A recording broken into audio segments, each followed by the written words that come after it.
This is Tailgate Week, presented by Kingsford Charcoal. And welcome everyone to SEC College Football on ESPN Primetime as the Florida Gators take on the Kentucky Wildcats. It's like my dad used to say, you can't cook without cold grease. And the Gators ready to heat it up today against the Wildcats. So look at the weather forecast for today. They said that there was a very good chance of rain. Right now, 70 degrees, calm winds, and extremely humid and cloudy.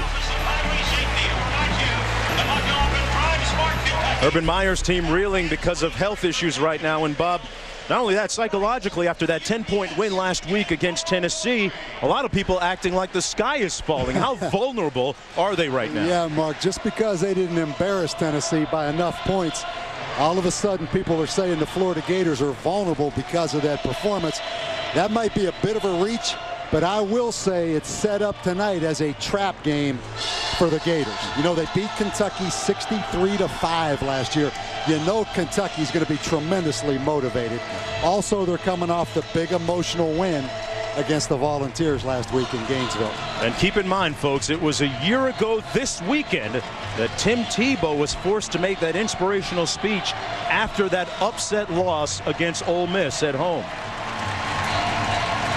Rich Brooks, meanwhile, the head coach of the Kentucky Wildcats, says that this is the type of win that they need to really challenge and be taken seriously in the SEC. They've been to 3 consecutive bowl games, more than any other coach here at Kentucky.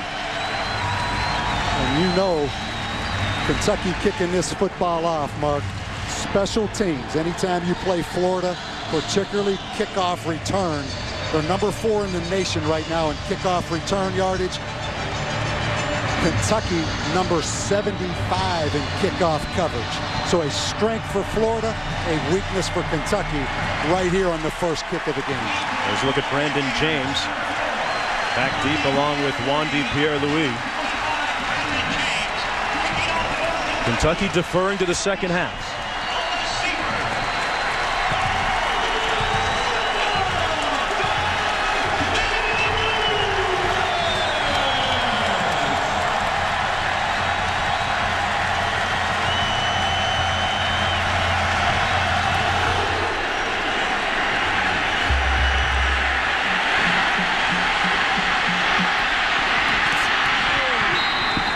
James out of bounds at the 30, and that's where the #1 team in the country and perhaps the #1 quarterback in the country, Tim Tebow, takes the reins of the offense in this may be the toughest test of their resolve this season. Tebow completing 67% of his passes with 5 touchdown tosses against 1 interception on the season. Take a look at the starting lineups at the top of your screen. Jeff Demps and Chris Rainey both get the start in the backfield today. Demps last week fought off a temperature of about 102 degrees throughout the course of the game. First down and 10 for the Gators from their own 28. Tebow hands it off to Rainey. And Rainey tackled just over the 30-yard line by Collins Ukwu, a pickup of 2 yards on the play. Second down and 8 coming up. Florida's been doing it largely on the ground with Demps their leading rusher, Rainey number 2. The receiving corps in particular debilitated by the upper respiratory illness and the flu that's been going around.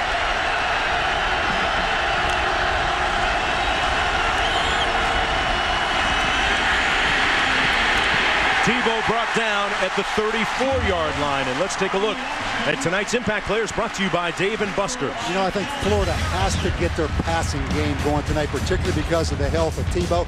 Aaron Hernandez, the tight end, should be a factor on play action. Jeff Demps, maybe the best acceleration in the country, also a standout on special teams. And Brandon Spikes, bit of an Achilles problem, missed some time against Tennessee. Charlie Strong told me he is the voice of this Florida defense. 3rd and 5 coming up.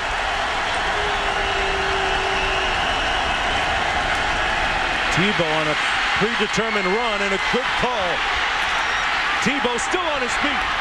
And out of bounds at the 34-yard line. Got a good block from Marquise Pouncey up front. Florida, with Tim Tebow at quarterback, takes the wind out of you. In other words, Kentucky works so hard to get it to third down. They come with the quarterback draw. Watch him run through the tackle right there of Calvin Harrison. And he's calling up for a little bit more noise from the fans here at Commonwealth Stadium. Tebow carried the ball 24 times last week. This time hands it off. Demps, another first down at the 18-yard line. Jeff Demps might be the fastest player in the entire country. Wouldn't be a stretch to say that with his 10.1 100-meter speed. He picked up 19 that time. First and 10. Demps again. Inside the 5. And another first down by the Gators. Lenz making the tackle. Florida's #1 play is just this tight zone right up the gut right here. And Mark, you take those big offensive linemen, particularly the Pouncey brothers, then you have that little small speedster in there at tailback just hitting it north and south. It's difficult to find him in there, but that inside tight zone, by far Florida's #1 play offensively. Kentucky late substituting on the play defensively. Demps trying to get to the edge, and he's tracked down from behind at the 7-yard line by Micah Johnson, the leader defensively among the linebackers. That was a great play by the 255-pound Micah Johnson. From inside out, unblocked, just kept Jeff Demps from getting that corner. Shows you why Bobby was all SEC a season ago.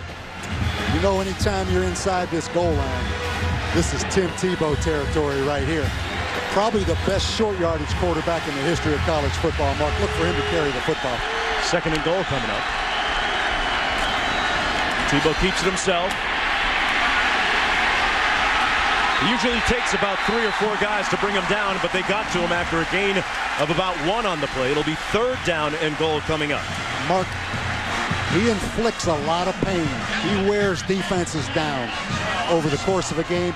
The question is, fighting the sickness, can he do that and not wear himself down in this football game? Last week, he wasn't reluctant to tell Urban Meyer right there to don't be afraid to ride this horse. They get a timeout call down on the field. Kentucky wants to talk things over on the sidelines. Rich Brooks upset. Kentucky didn't have enough players on the field right there. Good use of the timeout.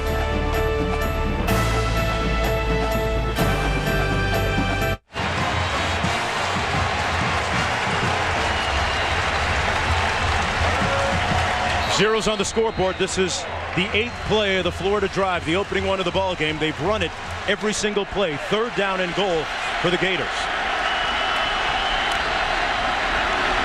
Cooper in motion. Tebow incomplete. May have been batted down by the line of scrimmage. Sam Maxwell was there to get a hand up, and in comes the field goal unit for Urban Meyer. Yeah, and again, Tim Tebow took a bit of a body punch right there by Sam Maxwell. Beat Marcus Gilbert, the big right tackle.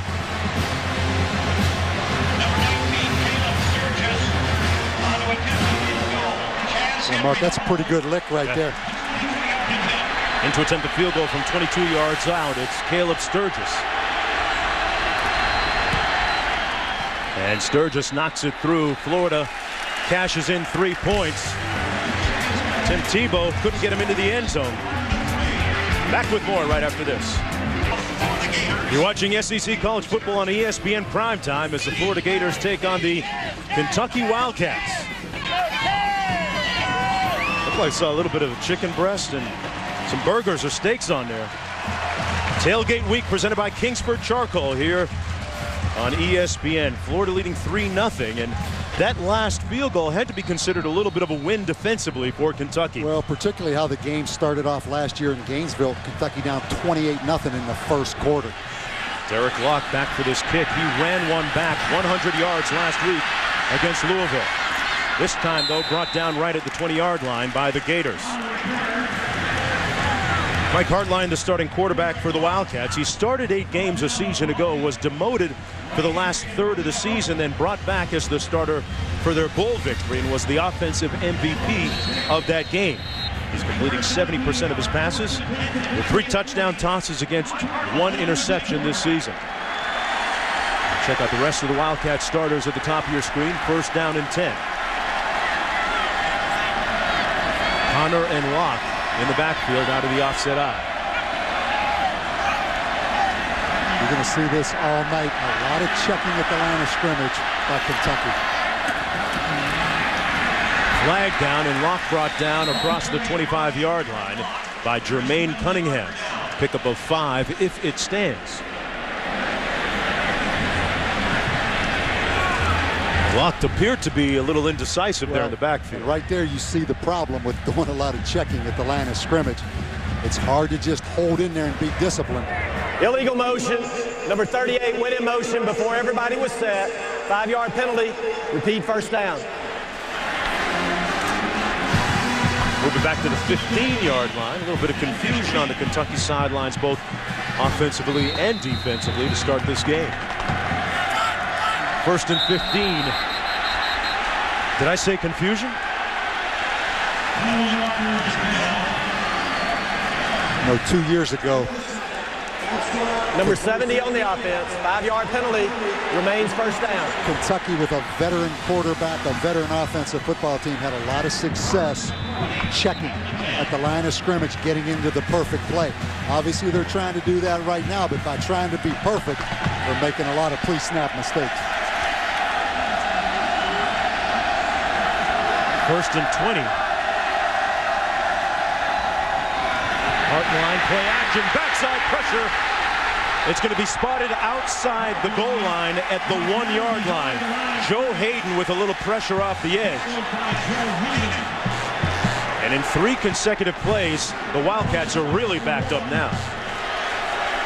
Charlie Strong's favorite call, period, is the corner from the boundary coming on the corner blitz. That is his trademark signature defense. I'm shocked right there. Derek Locke, the tailback, didn't pick that up. Take a look at Charlie Strong. He loves that corner foul. The give on 3rd and long. 2nd and long is to John Connor. Picks up a few yards. And it's interesting that as he picks up 5 on that play, that sack was the first sack that Kentucky's offensive line had allowed all season. Right now you have to look for number 18, Randall Cobb, the wide receiver. If they throw the football on some kind of maybe wide receiver screen or something, don't risk the turnover right here. Hartline has time, throws up a wobbly pass, and it's incomplete at the 35-yard line, intended for Chris Matthews, the junior college transfer, who is covered by Joe Hayden. And it's 4th down, and they'll have to punt backed up against their own end zone. And Mark, here's where you better watch if you're Kentucky.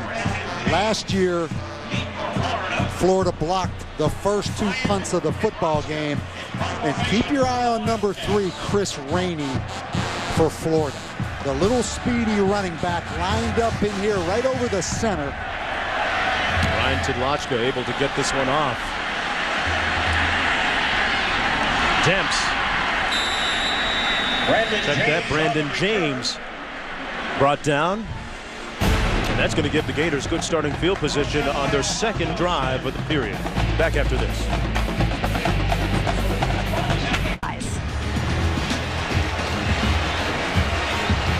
It certainly is, Wendy. And here's what's happening now as we approach the bottom of the hour.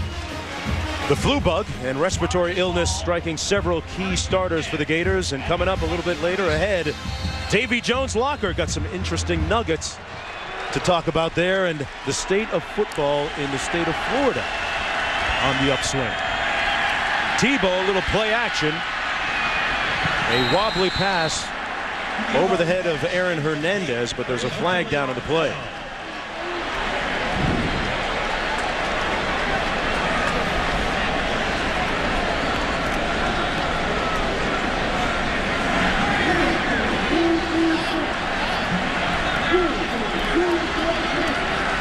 So far in the early going here, Kentucky. Holding number 6 on the defense.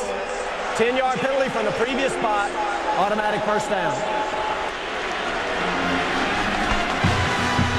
So far, Kentucky having its problems getting players on the field, getting players in the right places, and just overall confused, it seems, Bob. They called holding on Taido Smith, number 6. Even if the ball's not catchable, holding. It's not like pass interference, Mark. If the ball's uncatchable, they pick up the flag. Tebow keeps it himself to the 20. And Tim Tebow gets a first down at the 12-yard line. Well, Steve Smith and the Carolina Panthers take on Tony Romo and the Cowboys in their new stadium. Panthers-Cowboys, ESPN's Monday Night Football at 8:30 p.m. Eastern Time. Coverage begins with Monday Night Countdown served by Applebee's at 7 o'clock Eastern Time. And a 14-yard pickup. Bob, you and I and the rest of the gang going to be there next week doing that Arkansas-Texas A&M game. I would guess that we got a pretty comfortable booth there. Huh? We'll go out on a limb. You know Jerry Jones is going to do it right. But you see, Florida is truly an option football team, Mark. They came with the option off the little inside tight zone that last play. Here they come again. Tebow keeps it himself and brought down at the 13-yard line by Sam Maxwell. Last week, Tebow carried the ball 24 times. Bob, he's been stricken with this illness. It's going to be interesting to see just how much Urban Meyer wants to ride that horse. Well, Mark, and as you know, I brag a lot of times about the service academies and the wishbone team, some of the toughest teams I've ever defended. I watch this Florida team. It's like playing one of those academies, only with a Heisman Trophy winner at quarterback.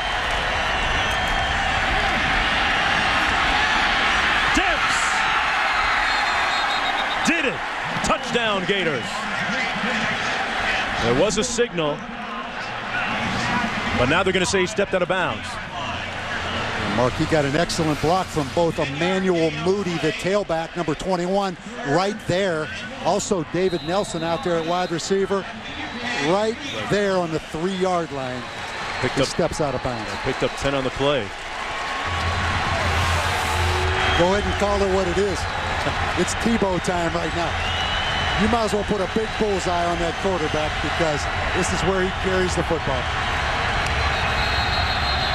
Boy, what do you know? Another flag thrown. Kentucky already has 3 penalties in the game. I'm not sure what to call. I think the back judge thought Kentucky broke that huddle with 12 guys, but I only count 11 guys on that field.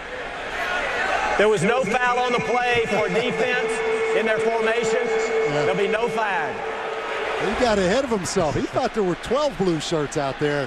Rich Brooks calmed down a little bit because he was ready to get right in the middle of those defensive coaches if they had 12 guys break that huddle that time. Well, if you're just joining us, Florida leading 3-0, 7:35 to go in the first quarter. Florida's won 22 consecutive times against Kentucky. The story going into this game, in large part, the health and wellness, or lack thereof, of Tim Tebow and several key starters for the Gators. The Kentucky defense backed up again. Tebow keeps it. Touchdown.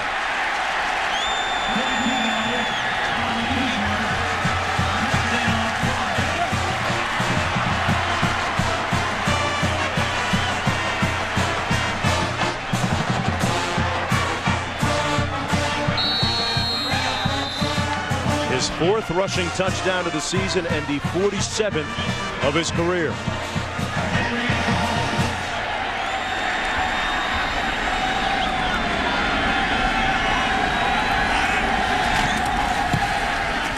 Sturgis with the extra point to make it 10-0.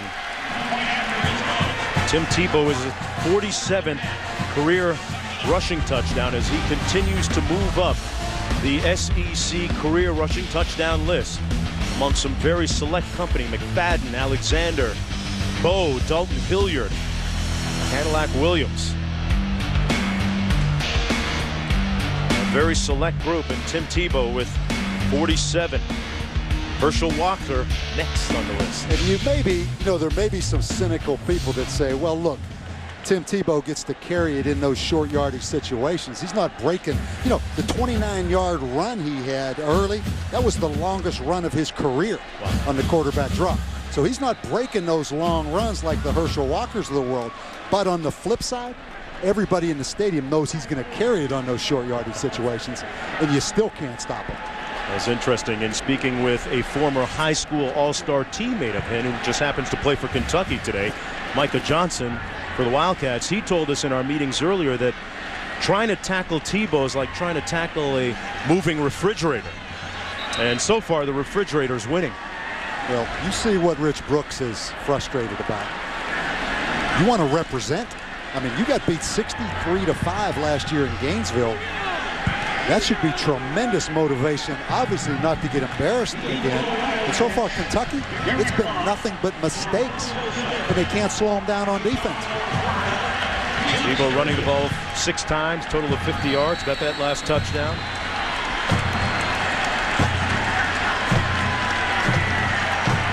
Derek Locke and Alphonso Smith back deep for this kickoff.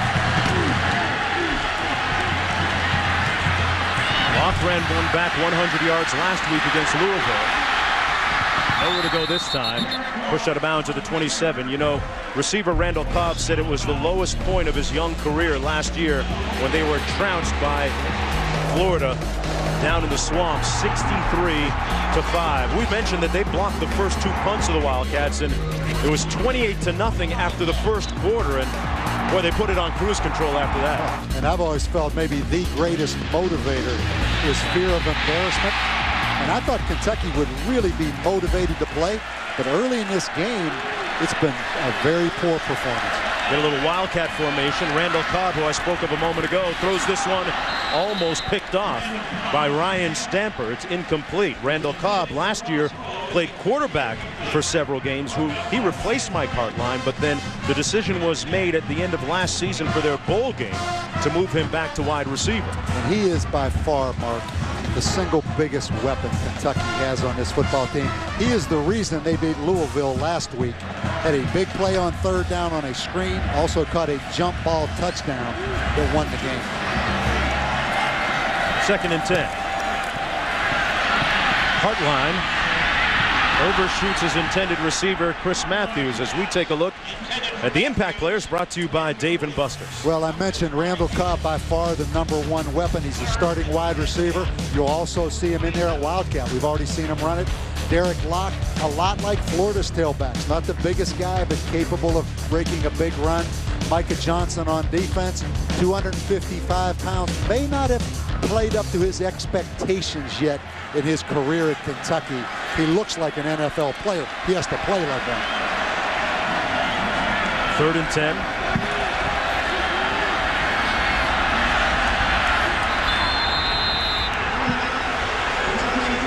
Safe to say that the Wildcats right now discombobulated and disconcerted, both offensively and defensively, and those fans disheartened as a result. Under 7 minutes to go here in the first period. You don't want, Bob Davie, too much of the air to come out of this stadium and have these fans lose it. Well, because we've been around Lexington here for a couple of days, Mark, and there was a bit of can we even play with Florida kind of atmosphere to begin with. And you can see right here, I mean, it's gone beyond that right now. So the sense of doubt has permeated the stadium. I mean, just look at the faces.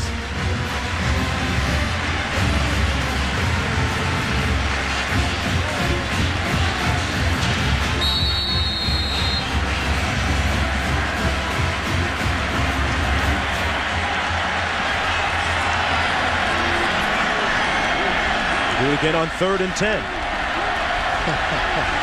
They really don't like this, Mark, when it's going bad and you start looking over to the sidelines for the check.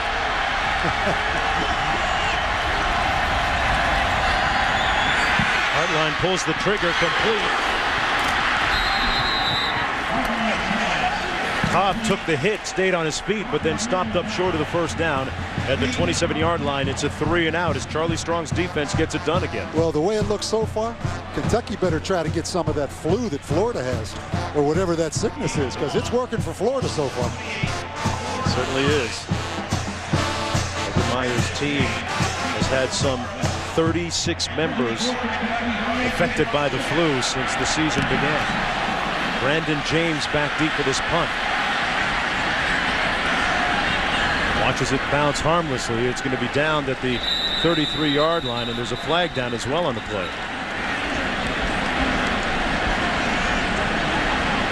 Penalty marker down on the play. The punt roll dead for Kentucky at the Florida 34.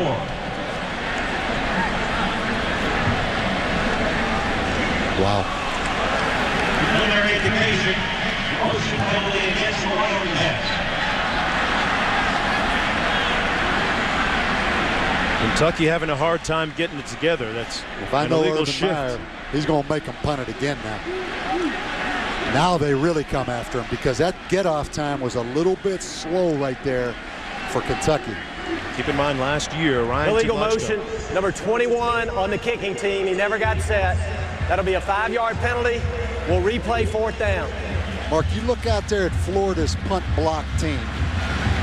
You have Rainey, you have Demps, the 2 starting tailbacks on that field. There's a lot of speed out there on that football field. Is that why it's unique? Well, he calls it his all-star team. In other words, it's an honor to play on these special teams if you're a Florida Gator. And look at the big lineman next to Rainey right there. They may be trying some kind of little pick with the big lineman and bringing Rainey off the corner. They blocked to Tudlachka's last year. They got this one. Rainey. You can't stop the Gator rain. Touchdown, Florida.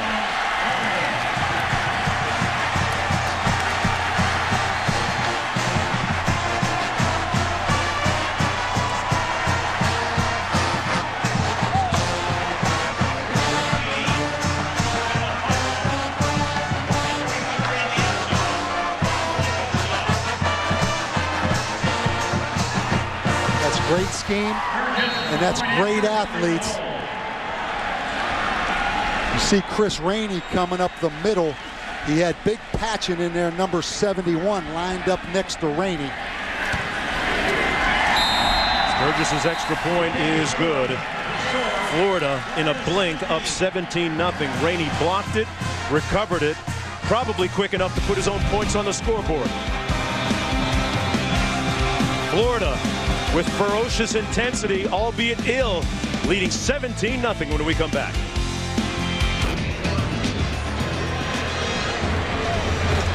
All right, Wendy, a disheartened-looking sideline for the Wildcats right now. They trail 17-0, 6:04 to go in the first quarter after Chris Rainey right there moments ago breaking through to block that punt of Ryan Tudlachka, recovering it in the end zone for the touchdown.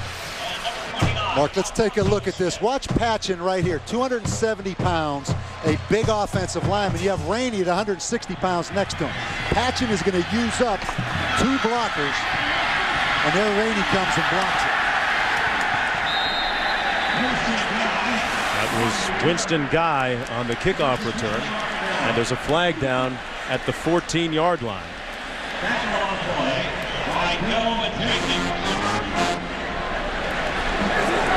During the return, illegal block in the back, number 39 on the receiving team. That'll be half the distance to the goal, 1st and 10.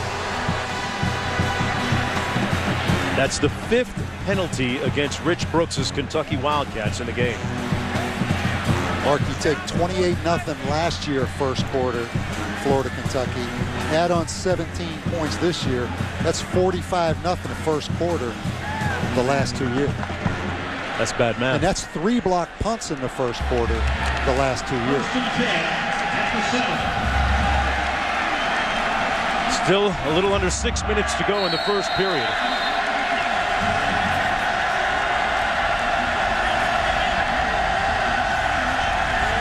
Wildcats looking for a little lifeline. Smith. Now Smith brought down around the 10-yard line. Picked up about 3 on the play. Tackled by Jermaine Cunningham. It'll be 2nd down and about 7 to go. And Bob, 17-0. Charlie Strong's defense choking the life out of Kentucky so far. What do the Wildcats have to do to get some semblance of offense going? Put it this way, you can throw the Tennessee game plan out the window. Well, that's not going to work now, huh? No, Tennessee kept the score down, kept the ball. I mean, Kentucky's already down 17-0. Forget about game plan. Just line up and play and execute right now. Give yourself a chance. Here's Smith trying to get to the edge and pushed out of bounds. that was the question. One of them coming into the game is, would people, namely Kentucky, take that Tennessee game plan and try and apply it? Hartline, the quarterback for Kentucky, told us if we can hit a couple basic plays on Florida, we could keep them vanilla. Exactly. What did he mean by that? Well, you get behind in the chains, all of a sudden the advantage goes to Florida because they can blitz, do the whole third down package. Or, Mark, if you get behind in the game, they can do the same thing because it turns into a passing game. That's exactly what's happening right now. You look, Brandon Spikes, number 51, an inside linebacker. He's lined up as a defensive end right now because they're in a third down package. Hartline under heat. Almost intercepted. Incomplete.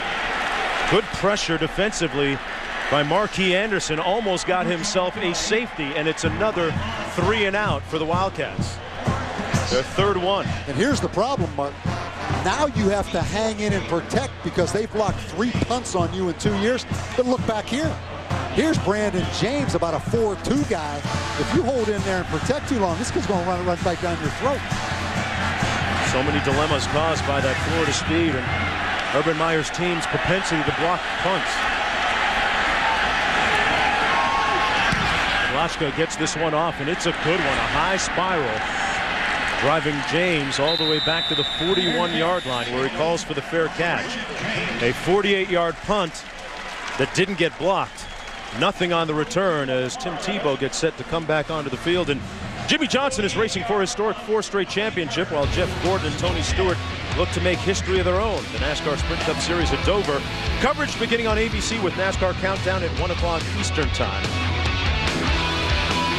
Good starting field position for the Gators, and there's a look at the points leaders. Sprint car chase.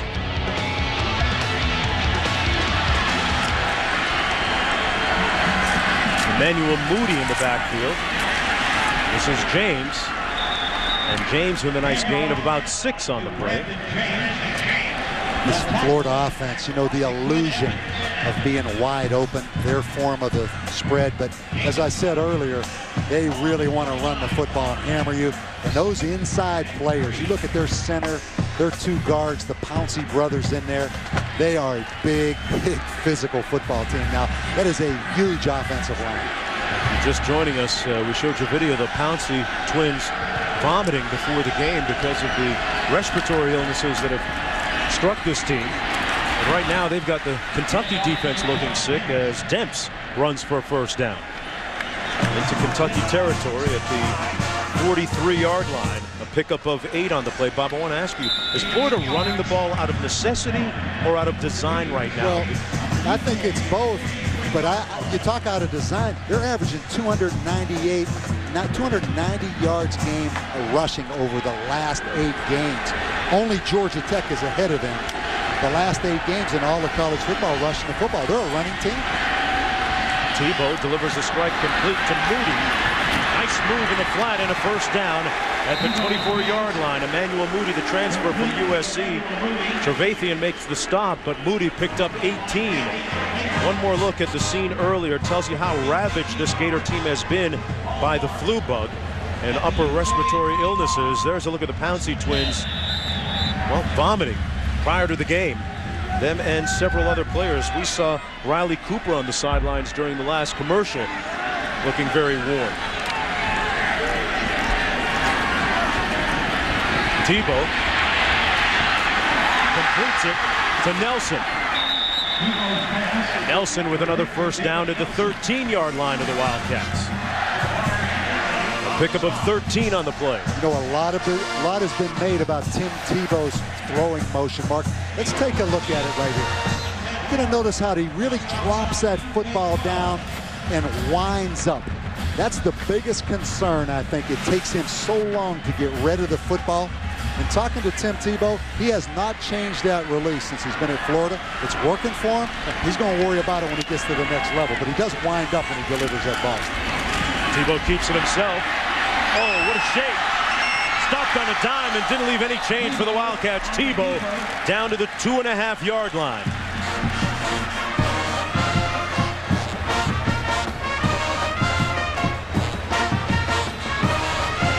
Tim Tebow, such a versatile performer, won the Heisman Trophy, became the first sophomore ever to win the Heisman Trophy, and has his team threatening once again. 1st and goal from the 2.5-yard line. A 10-yard pickup. Here's the thing with Florida's talent. Even with the flu, and if they're at 80%, their 80% is better than what you have at 100% on the other team. Here's Tebow, keeps it himself again, breaks a tackle, and further breaks the will of the Wildcats. Touchdown.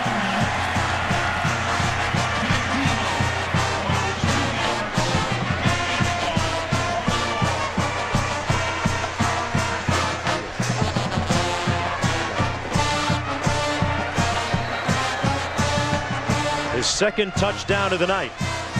And he continues to climb the career charts in the SEC, quickly approaching Herschel Walker's record. He might get it before the end of this half.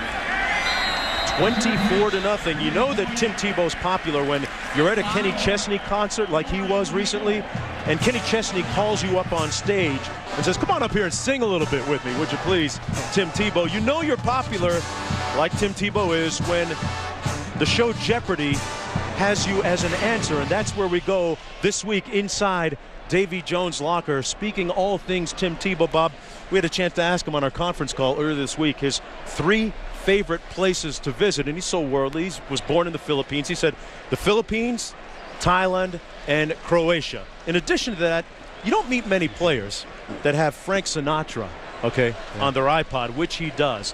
But he is such a unique player, and his teammates, more importantly, really buy in. Well, and I'll give you one more example. It's the only time I've heard of it in college football where Tim Tebow sits in on every coach's meeting. He only has a 1-hour class. He's ready to graduate. He shows up at 7 o'clock in the morning. He's in on every coach's meeting. The only time he leaves is to go work out with Mickey Marotti. I have never heard of that before in college football, and it's an interesting concept. I asked Urban Meyer about it last night. I said, is there any friction because of that? Because, you might have some cynical or jealous teammates. He said, with Tim Tebow, he is such a great teammate, and the coaches love having him in those meetings. And by the way, it's voluntary, so don't start the 20-hour rule. Here's Smith on the kickoff return, looking to break one. Instead, stopped up at the 26-yard line. Well, Bob, there's a reason why his players follow him, right? Well, like last week. Yeah, I don't have to say a word. Just watch this. He's done it his entire career. I mean, he goes out there and just delivers the blow in everything he does. So he commands tremendous respect from his teammates. There's not a phony bone in his body. You see him talking with Steve Adazio right there. But I've never heard of a player spending all day with the coaches. See what kind of answer Kentucky can muster up here. Dunlap knocks it down at the line of scrimmage. And after that hit on Eric Berry, who, by the way, might be the best cornerback in the SEC, Tebow ran over and looked at the sidelines at Coach Urban Meyer and said, "Don't be afraid to ride this horse. Yeah. Ride me." He said it with a little more juice, though, knowing Tim Tebow, than how you just said it. And he used some different language when he said it, but you're right. He said, just keep riding that horse. But Urban did say it took him a little while to adjust that helmet before he said it. Yeah, Berry hit him a little bit, too. That pass complete to Alphonso Smith. And it's 4th down coming up. Stop made by Carlos Dunlap, and a smattering chorus of boos coming down from the stands here at Commonwealth Stadium. 24-0, the Gators with the lead. Yeah, you just look at the body language out there, the Kentucky players. Look at the body language in this crowd. There's a little bit of optimism coming off of the win last week against Louisville. 3rd and 10 coming up. Then Brandon Spikes at outside linebacker coming on the pass rush. Hartline up top and incomplete. Intended for Chris Matthews. And that's the 4th 3-and-out now for the Wildcats.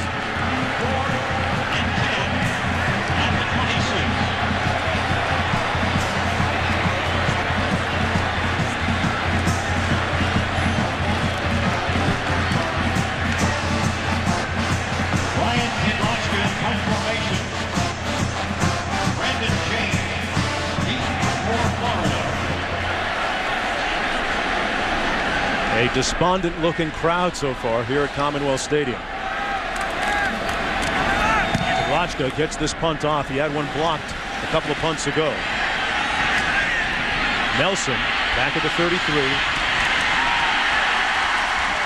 Check that, James brought down to the 26-yard line.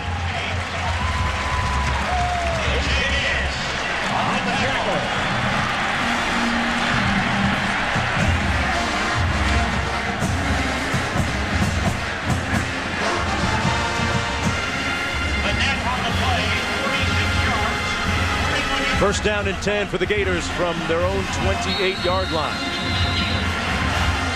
This is a great time if you're Steve Adazio, the offensive coordinator. Work on that vertical passing game a little bit right here. They put it in the gut of the running back, Emmanuel Moody. Well, Moody with some nice running out at the 38-yard line. Moody getting back into the coach's good graces after having a fumble in the first game of the season against Charleston Southern. Picked up 10 that time. Under a minute to go. You know, Florida with 3 really good tailbacks in Demps, Rainey, and Moody. You look at Rich Brooks, man, there's a bunch of faces in this stadium to tell you exactly what's going on right now on that football field. First and 10 for Florida. Demps and Rainey in the ball game beside Tebow. Tebow keeps it himself. And Tebow into Wildcat territory at the 44-yard line. Calvin Harrison finally making the stop. With 29 seconds to go in the first quarter, a 17-yard game by Tim Tebow. Mark, they're running triple option football. Watch right here. They're going to veer block, but then watch Hernandez, the tight end, come down. It's kind of an old wishbone team. Old wishbone play. Watch Hernandez come down right there, cracks inside. They're just short one guy on the quarterback schematically. That is triple option football out of the shotgun. Tebow, little play fake. Wide open down the middle. Hernandez, touchdown.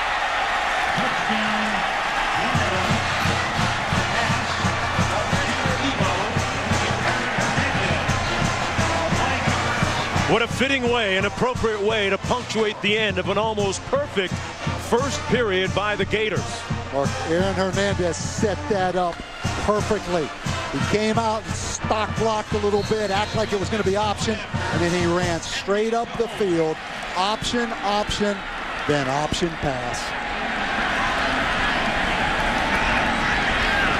Last year it was 28-0 at the end of the first quarter. This year, 31-0. We're in horse country. Right now, they are riding Tim Tebow like Secretariat. Maybe Seabiscuit. They're all winners. Florida looking like one right now. We'll be right back. Welcome back to SEC College Football on ESPN Primetime. Florida Gators taking on the Kentucky Wildcats. That sophomore Randall Cobb, his voice intoning passionately in that Kentucky huddle. And a cool-looking Tim Tebow on the other side of the field. Now you guess which team is ahead. Guess which team has the flu or whatever that mysterious sickness going around the Florida football team. But again, Tim Tebow has just gone over 7,000 passing yards in his prolific Gator career. Sellout crowd of over 70,000 on hand, not being shown much by the home crew right now. Smith and Locke back deep. And this is going to go out of bounds. Let's check in with Wendy in the studio. Wendy? Mark, thank you. And we check in on BYU and Colorado State. BYU hoping to bounce back from that tough loss to Florida State last week. Harvey Unga will do his part, scrambling in from 5 yards out. 21-7, BYU leading Colorado State. On the kicking team.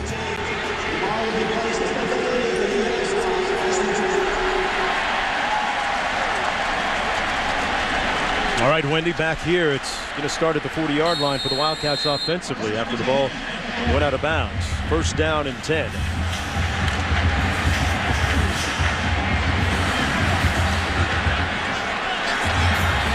Randall Cobb in at the Wildcat at quarterback right now. Cobb, the former quarterback, runs it. It's brought down at the 43-yard line by Brandon Spikes.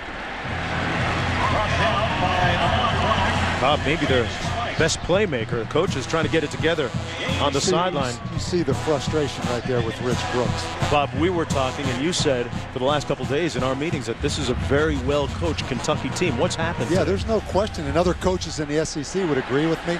Always a well-coached Kentucky team, but you'd have a hard time making that argument tonight based on how they've played. Right now in this football game, Florida with 223 yards, Kentucky with -1, Kentucky with a punt block, all kind of penalties on offense. The only thing I can say right now, you've seen a lot of frustration in the stands, a lot of frustration on the sidelines. Just do your job.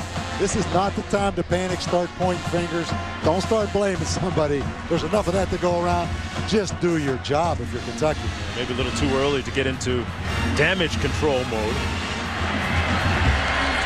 But remember, this is a team that Kentucky lost to 63-5 a season ago. Hartline complete at the 47-yard line, but there's a flag down on the play. Matthews makes the catch.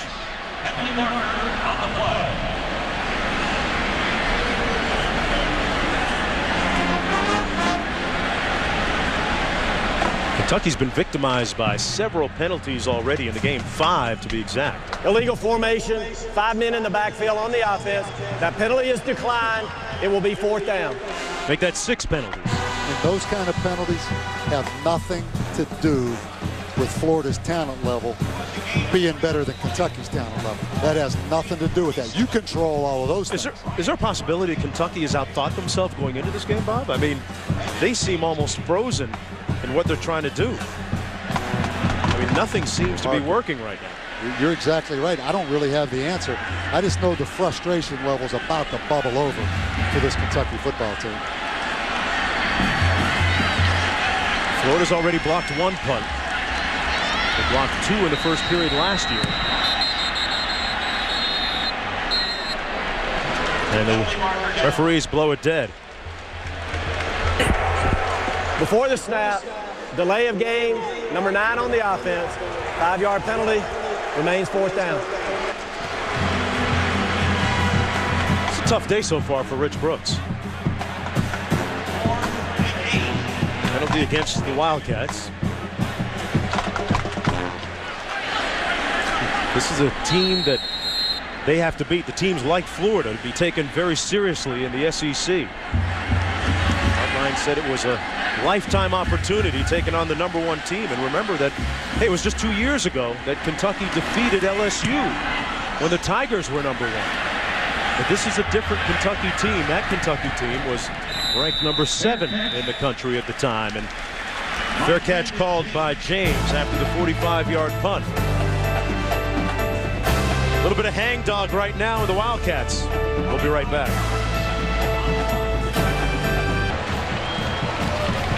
Back here in Commonwealth Stadium, over 70,000 fans here, and most of them, Bob, look catatonic, almost comatose right now, shocked by what they've seen in the first period so far. As that first 15 minutes was just a total blitz by Florida. Tebow going up top, and incomplete, intended for his roommate, Riley Cooper. Florida came into the game with several key starters suffering from respiratory illness, Bob. And boy, what can you say about the approach that Urban Meyer has taken towards dealing with it? Well, one thing you know for sure, there's not going to be any gimmicks. There's not going to be any group hugs, any philosophical discussions. You know, he's not a gimmick guy. He's just going to handle the situation in a consistent manner. Same way he handles the issue of trying to take the pressure off this Florida team a little bit. 2nd and 10. Tebow hands it off this time. That's Rainey, who has a touchdown off a blocked punt brought down by Micah Johnson. Once again, if you're just joining us, 2-yard game. There were 4 players, Tebow amongst them, Cooper, Wright and Hayden that took a separate plane apart from the rest of the team to Lexington, Kentucky from Gainesville. There was also a third plane as a quarantine plane that took other players that were affected by the respiratory illness. Wow, that's a unique situation. 3rd and 7 coming up. We'll talk about it more on the other side of this play.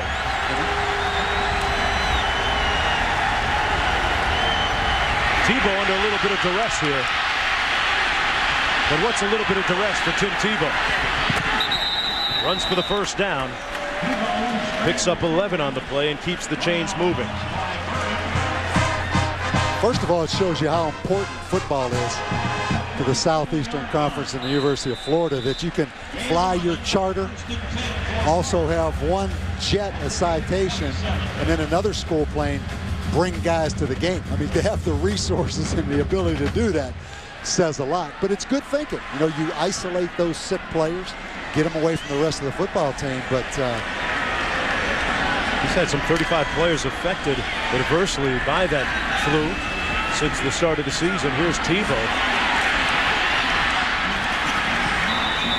Down to the 33. Check that 31-yard line. Picks up 4 on the play. Florida Gators #1 in the country.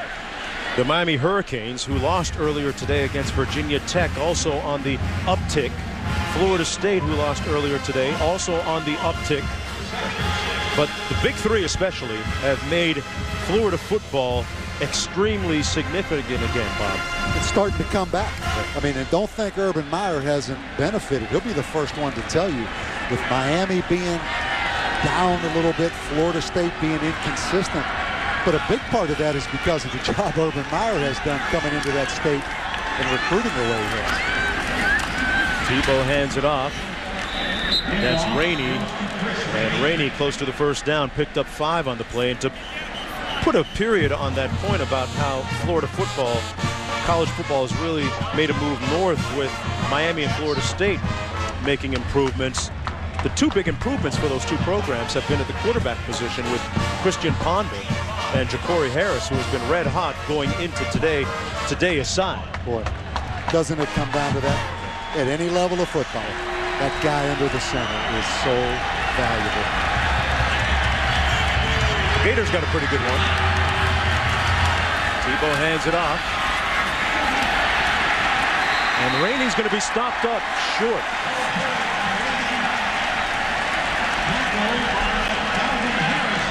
Harrison making the stop on the play, no gain, and it's 4th down. Hey, this is the first time that the fans have had something to cheer about.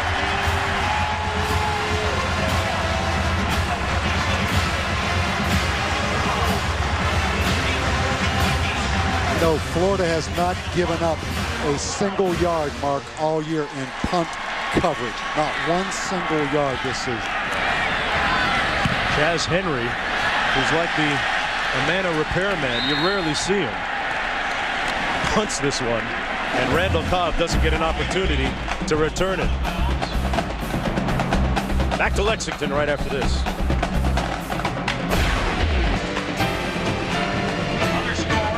Blue, the big color here at Commonwealth Stadium today, but right now that color describing the mood of the Wildcats fans. Their team trailing 31-0 with 9:10 to go in the first half. I'm Mark Jones along with Bob Davie. Florida comes into this game 3-0, Kentucky 2-0. Kentucky needs to get something here offensively. Derek Locke in the backfield, along with Connor in the offset eye. Locke put his hat down. Pushed out of bounds at the 47-yard line. Major Wright there made the hit, but he picked up 5 on the play. Mark, it really is an overused cliche sometimes in coaching, but if you're Kentucky right now, it is playing for pride. The odds of them coming back and winning this football game are about non-existent. It is about pride right now. It's a program trying to take a significant step. Be a real contender in the SEC East. And that's the first down of the game, thus the cheer. And the reason I say that, they have Florida this week. They have Alabama coming in here next week. If you're not careful, if you just bottom out as this game goes on, you could leave your whole season right here in the next 2 weeks. I mean, they have to, as tough as it is, forget about the scoreboard and just right now try to perform and start building for the rest of the season. Sometimes tough to see the big picture when you're in it against a team like the Gators right now, down 31-0.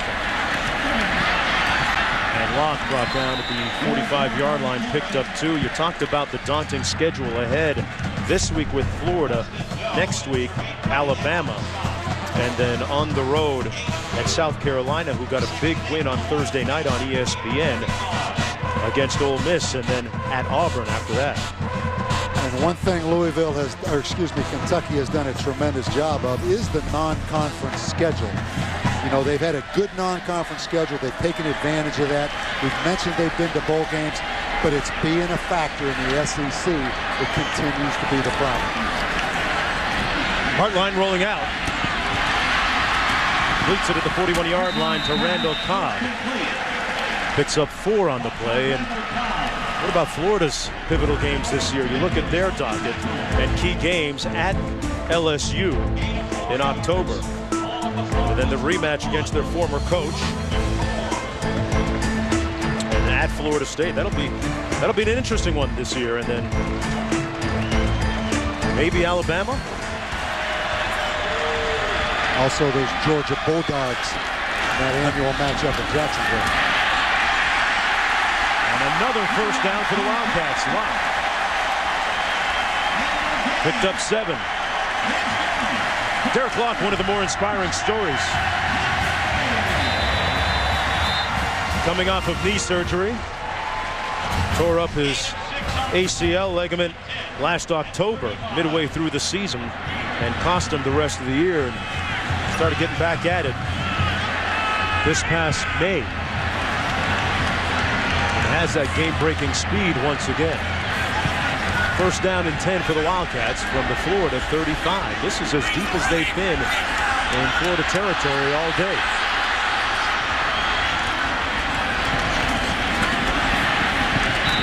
Locke pushed out of bounds at the 36-yard line, and there's a flag down on the play.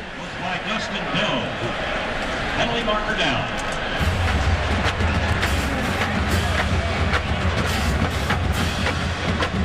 Locke, a former high school track star, collegiate track star as well. Has the long jump record at Kentucky.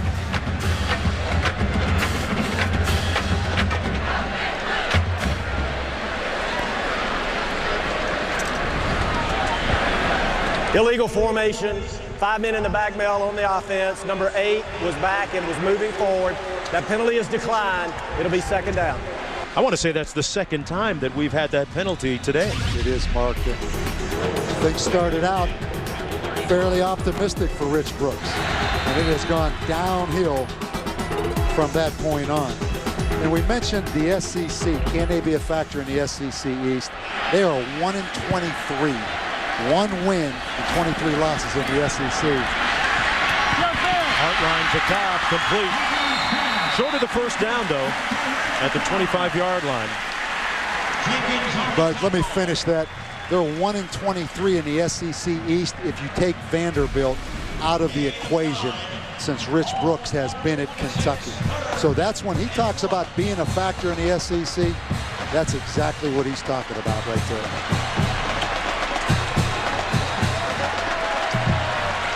Third down and 1.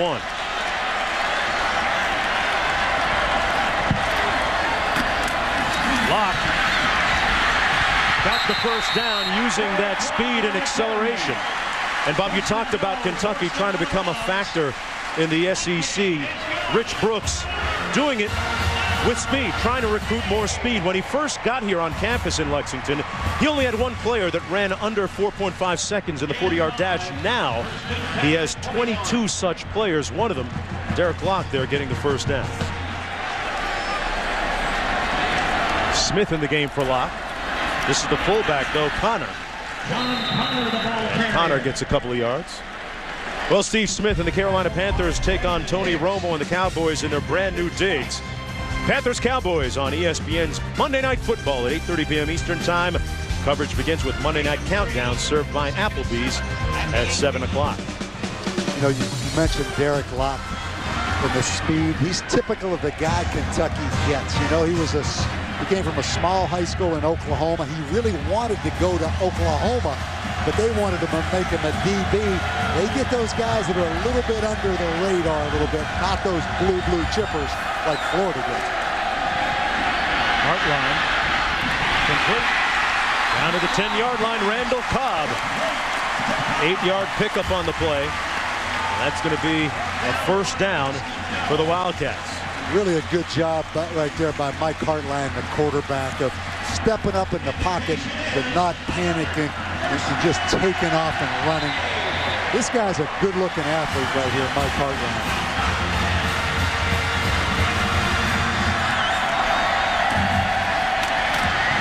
Handoff is to Locke.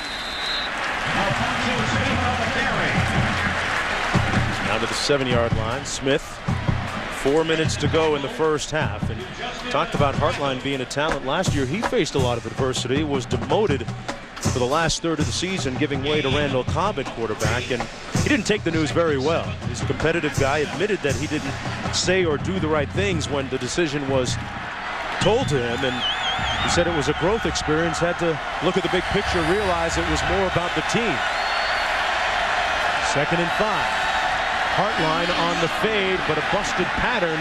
He and his receiver, Chris Matthews, not on the same frequency that time.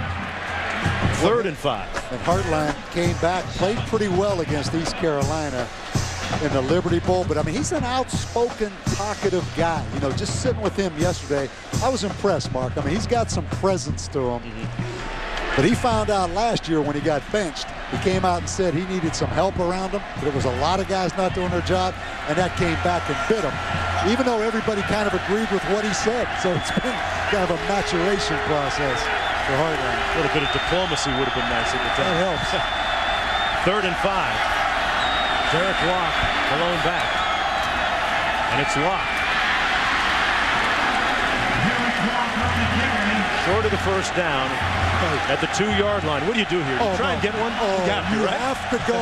They may boo you out of the state of Kentucky if you kick the field goal right here. You have to go for the touchdown. There's no such thing as a significant field goal when you're down 30-0. You know what? And Big John Connor, the fullback, number 38, I'm going to give him the football right here, Mark. Hartline wide open, touchdown, Bogue.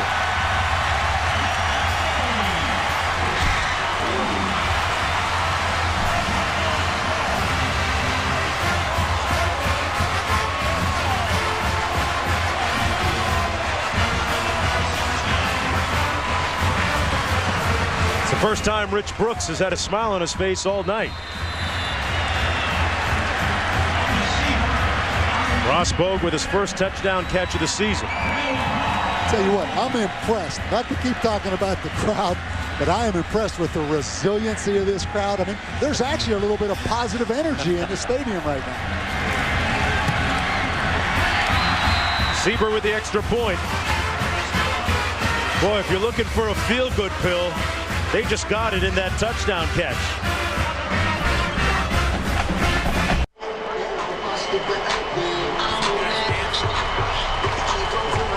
Welcome back, everyone, to Tailgate Week, presented by Kingsford Charcoal. 31-7, Florida. Got the Wildcats on the barbecue right now. But a little bit of good news before we went to commercial, Bob Davey, with Mike Hartline, Jeff, his brother now in the NFL, leading his team down the field into the end zone for a score. 14-play drive, 58 yards, using up about 6.5 minutes on the clock. James stuck at the 17-yard line. As we come up to the bottom of the hour, here's what's happening now. Tim Tebow is what's happening now. 3 touchdowns in the game, 2 rushing, 1 with his arm, as he approaches the rushing SEC record for touchdowns. And coming up in a little bit, we're going to talk about life after Tim Tebow for the Florida Gators and some of the consequences associated with that. And coming up later, the Wildcat What kind of effect is it having on the collegiate game? First down and 10 for Florida.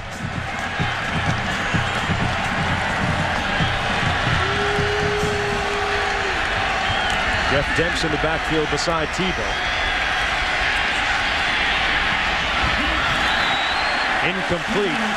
Intended for Demps. Hey, Bob, we were talking during the commercial break about the explosiveness of this Florida offense. If you're a Tennessee Volunteer fan, what does it say about your defense right now that you held them to 23 last week? Yeah, Mark, no question. I mean, Tennessee did an excellent job in that football game, and Florida really refused to throw the football. You know, talking to Urban, he felt like the only way they could lose that game because of Tennessee's offense was the fact they turned the ball over. So if you're a Florida fan, you're still a little bit worried, I think, about the vertical passing game. But there's no question, if you're Tennessee's defense, you have to feel better. Demps with a first down run of the 18 yards. Jeff Demps, the national and world junior record holder in the men's 100 meters. He ran a 10.0100 a couple of summers ago at the U.S. Outdoor Nationals. Just another fast guy for the Gators.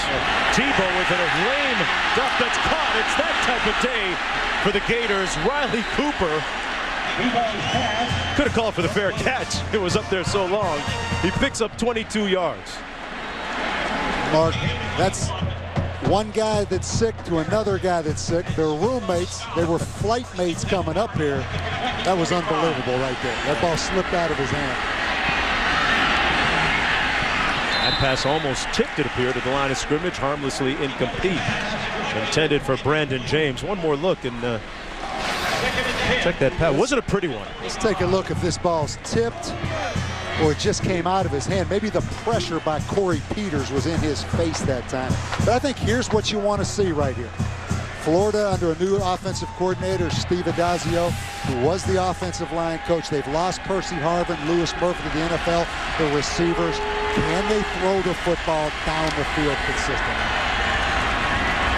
Tebow looking downfield to throw.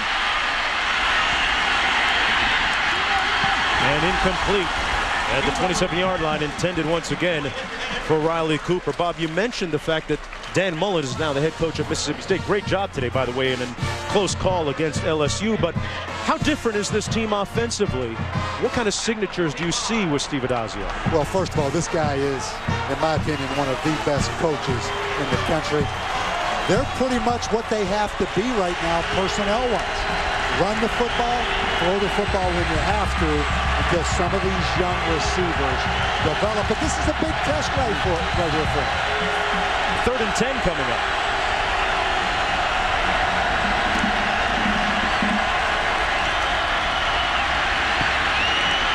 Backside pressure. And Tebow sacked back at the 48-yard line. Well, the Wildcats defensively never gave up on that play.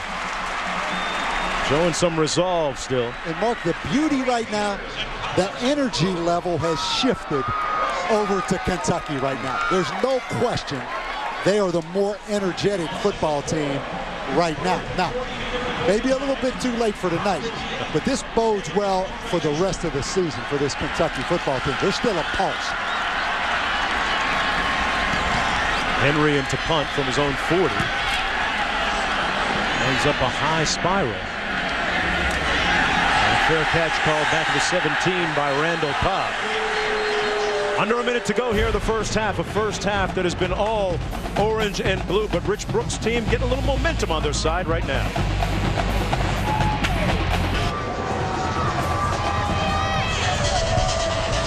All right, Wendy. Back here with 54 seconds to go in the first half. First down and 10 for the Wildcats. Starting off at their own 22-yard line.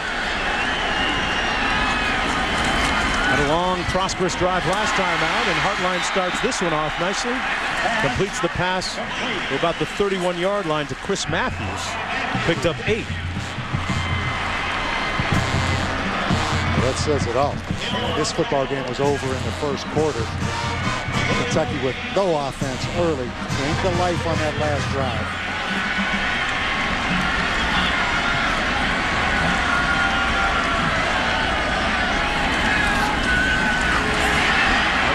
Hands it off to the tailback, Derek Locke, and a flag down once again as Ryan Stamper brings down Derek Locke.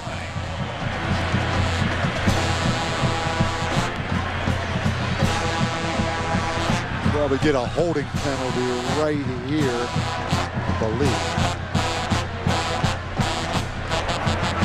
Holding, number 76 on the offense. 10-yard penalty from the previous spot. Repeat second down.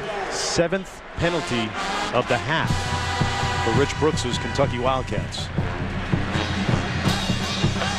Moves it all the way back to the 22 with 43 seconds to go in the first half.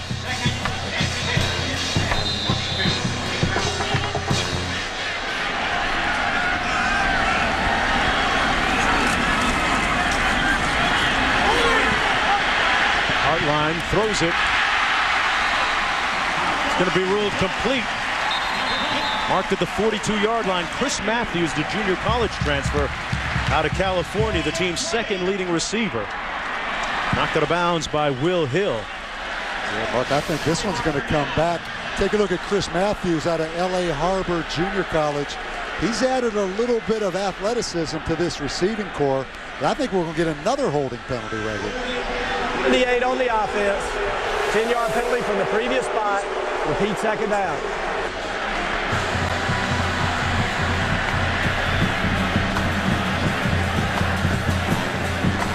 Kentucky really imploding here in the first half. Yeah, now if you're Kentucky, Florida with 3 timeouts,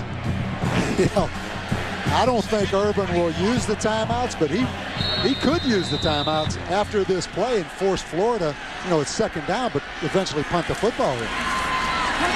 Handed off and nowhere to go as Carlos Dunlap, a.k.a. Baby Freak, a.k.a. Freak 2, in the mold of Javon Curse, former Gator. Well, defensive lineman makes the stop. Yeah, they're going to take this back to about 25 seconds because Urban called that timeout immediately. What would you have done with? I would have called the timeout. What a day it's been as Florida looks to get the ball back offensively. What a day it's been for Tim Tebow. It started with him coughing into his arm on his nice 3-piece gray suit, but he was the one that made Kentucky's defense look sick. Flu-ridden, came to Lexington on a separate jet that was quarantined with him and several other starters. And he has been the model of efficiency and productivity in the first half. Mark, what's he need? One more rushing TD to tie Herschel Walker. But you know what? It played out perfectly according to plan for Urban Meyer. You've got a football team, a lot of sickness on that team. They haven't been taxed, including Tim Tebow. It has never been difficult for them all night, because that's when it catches up with you. You're going to start out the football game with a lot of energy, a lot of adrenaline. Kentucky's never forced Florida to sweat tonight. I'll tell you one thing about Tim Tebow, Bob. His parents are missionaries, and he can preach a little bit. He can give some pretty passionate speeches on the sidelines and in the locker room to his teammates. This is Derek Locke on the right side of the line of scrimmage, running behind Hines and Jeffries. Dustin Doe making the stop for the Gators with 17 seconds to go. Florida with 1 timeout remaining. And now they're going to burn their last timeout.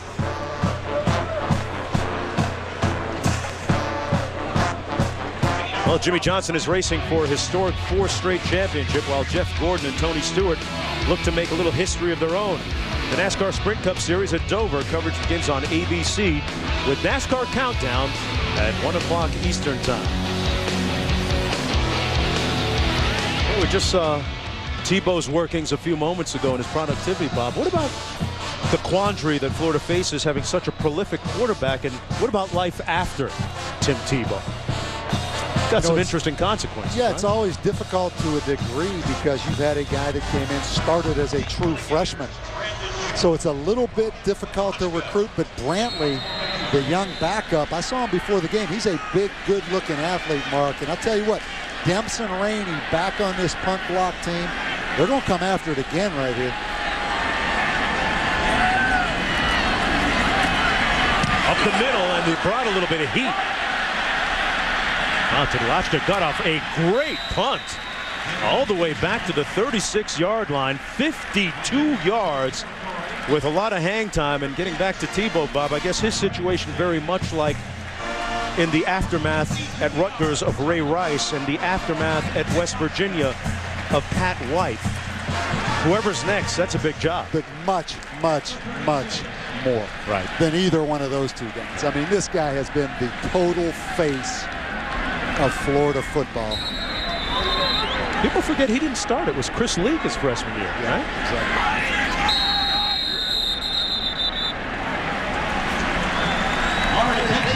What a first half for the Florida Gators. Tim Tebow and his team looking to improve to 4-0. And right now, a pretty dominant first half by Urban Meyer's team. Right now, let's go back to Wendy Nix for the Outback halftime reports. This is Tailgate Week, presented by Kingsford Charcoal.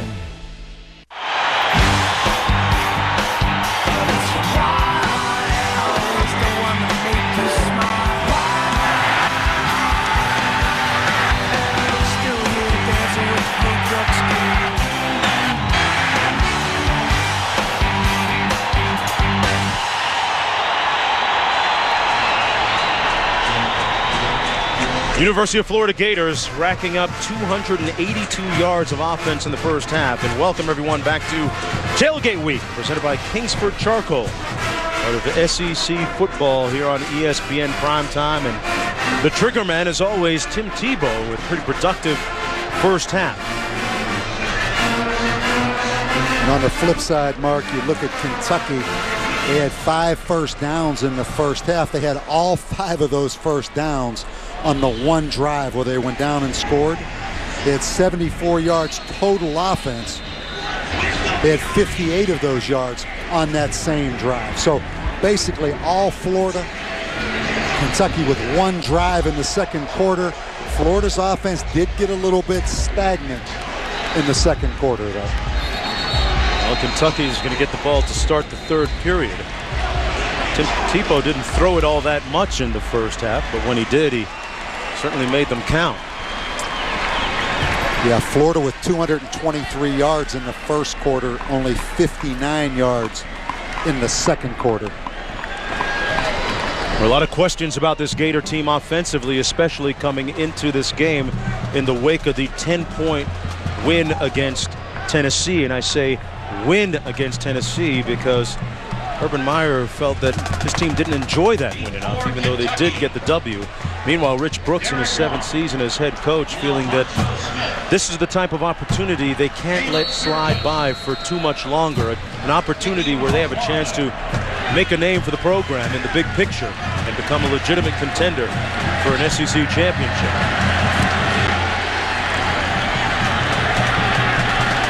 This is Locke. And one back last week against Louisville, but Florida covering the kick much better than the Cardinals did against Locke last week. Bob, if you're offensive coordinator Joker Phillips of the Kentucky Wildcats right now, what do you want to see happen in the first sequence here in the second half? First thing, Mark, no penalties. I mean, Kentucky had 8 penalties in the first half. Florida only had 1. They had a lot of procedure, false start penalties, delay a game. They ended the half with 2 holding penalties. You cannot have penalties. You have to execute. I mean, that sounds so simplistic, but that's really what it is for Kentucky. Just execute the offense. Execute well here. Here's the fullback, Connor.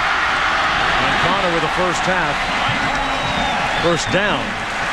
Out near the 45-yard line. Connor, a good receiver out of the backfield. Bob, you did say no penalties, right? I think I heard you say no penalties. There's a flag down on this play to start off the third quarter.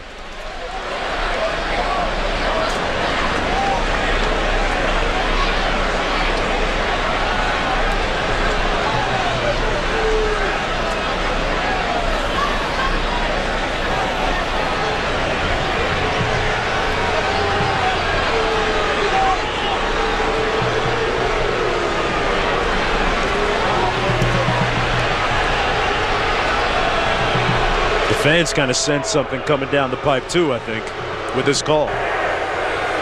Pass interference, number 18 on the offense. He went downfield and blocked, and the pass was caught beyond the line. That'll be half the distance to the goal from the previous spot. Repeat first down. That's the same way they began the game with penalties. And Mark, because the ball was thrown on Florida's side of the line of scrimmage, you're going to watch Randall Cobb come down inside right there and block the safety who was down in the 8-man front, and that did not allow him to cover the fullback in the flat. If that ball would have been thrown behind the line of scrimmage, that is legal. But So again, that's a silly penalty. As a result, the ball back at the 13.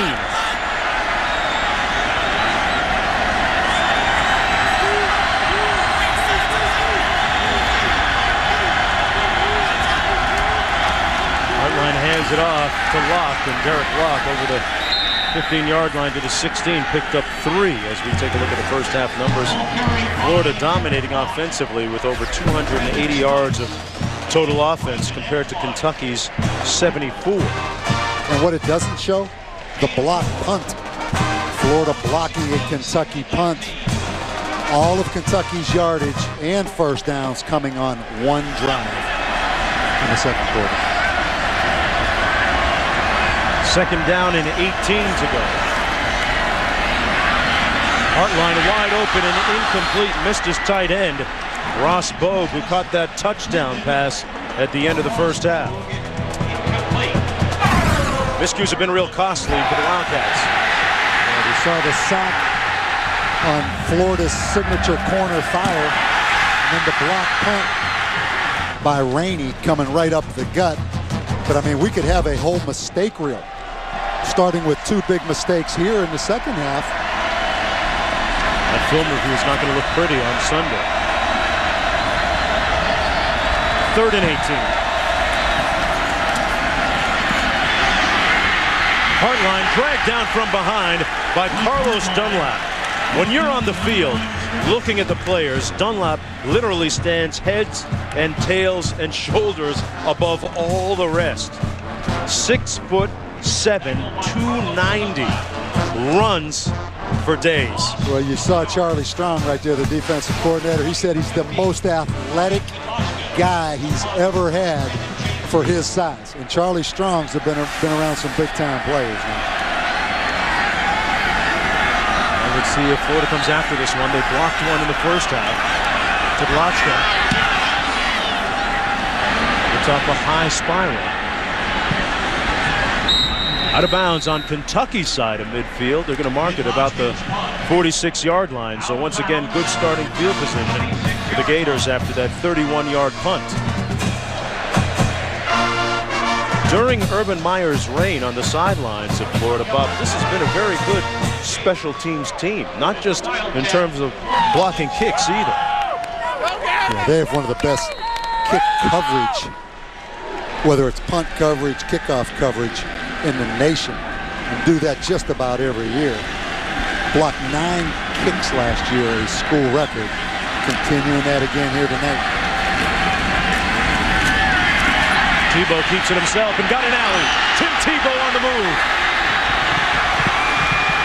Down to the 5-yard line and a flag down at the 16. There are penalty markers on the play. We're going to get a push in the back by Riley Cooper late on that run, but that was a very well-designed During the play. run, number 11 blocking the back on the offense. 10-yard penalty from the spot of the foul. It'll be first down. Really didn't need to, Bob.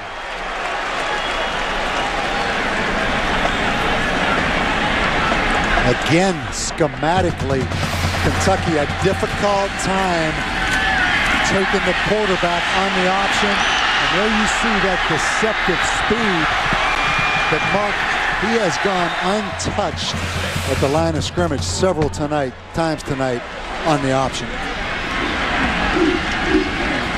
Dempson Rainey in the backfield. 1st and 10 from the 26. Tebow handed it off to Rainey, who's brought down at the 27-yard line. Micah Johnson in on the stop, the middle linebacker.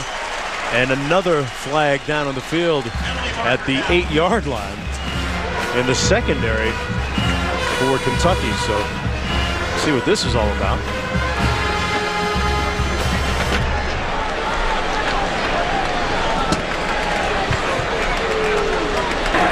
After the play, dead ball, personal foul, number 83 on the offense.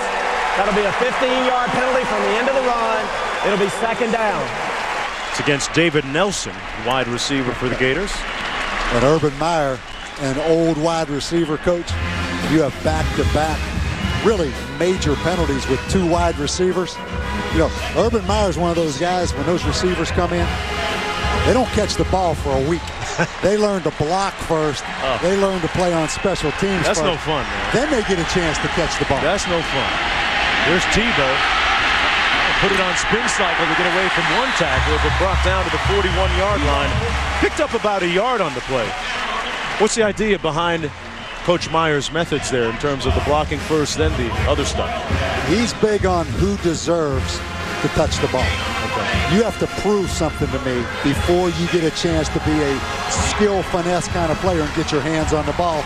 You better prove you're tough if you're a wide receiver, or you'll never get a pass thrown your direction. 3rd and 26.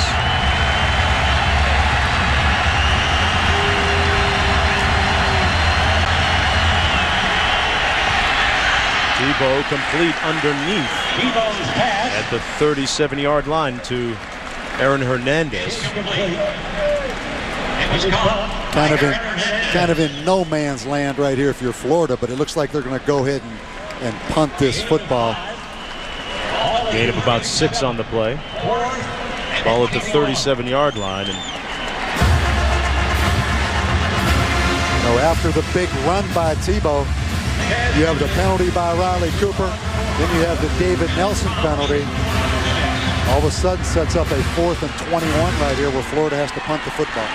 Randall Cobb has his heels planted on the 10-yard line. Henry with the punt. Angles for the corner. Looks like he got a bad bounce. It was headed right for the coffin corner, but it goes into the end zone. 37 yards and all. We're going to take a short break. When we come back, Urban Meyer and several others, and 6 degrees of separation from my man, Bob Davie. I'll tell you more on the other side.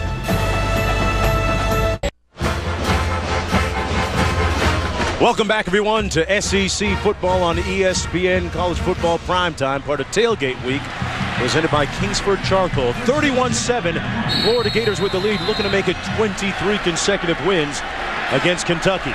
Wildcats with the football, 1st down and 10 from their own 20.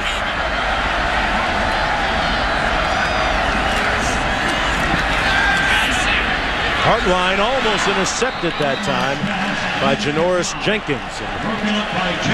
Boy, Urban Meyer's team has only given up 2 touchdowns in 4 games now, and his defensive coordinator, Charlie Strong. Bob, you have a relationship with all the guys there on the screen. Yeah, I mean, Urban, we were together 5 years at Notre Dame. Charlie Strong was there 3. Steve Adazio, the offensive coordinator, 3. And then Joker Phillips, the head coach in waiting, actually took Urban Meyer's spot as a wide receiver coach when Urban went to Bowling Green.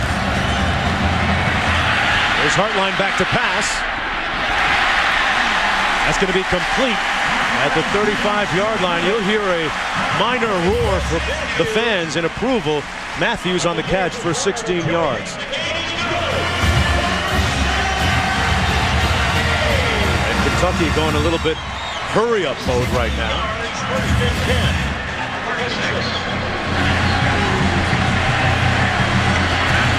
Block in the backfield.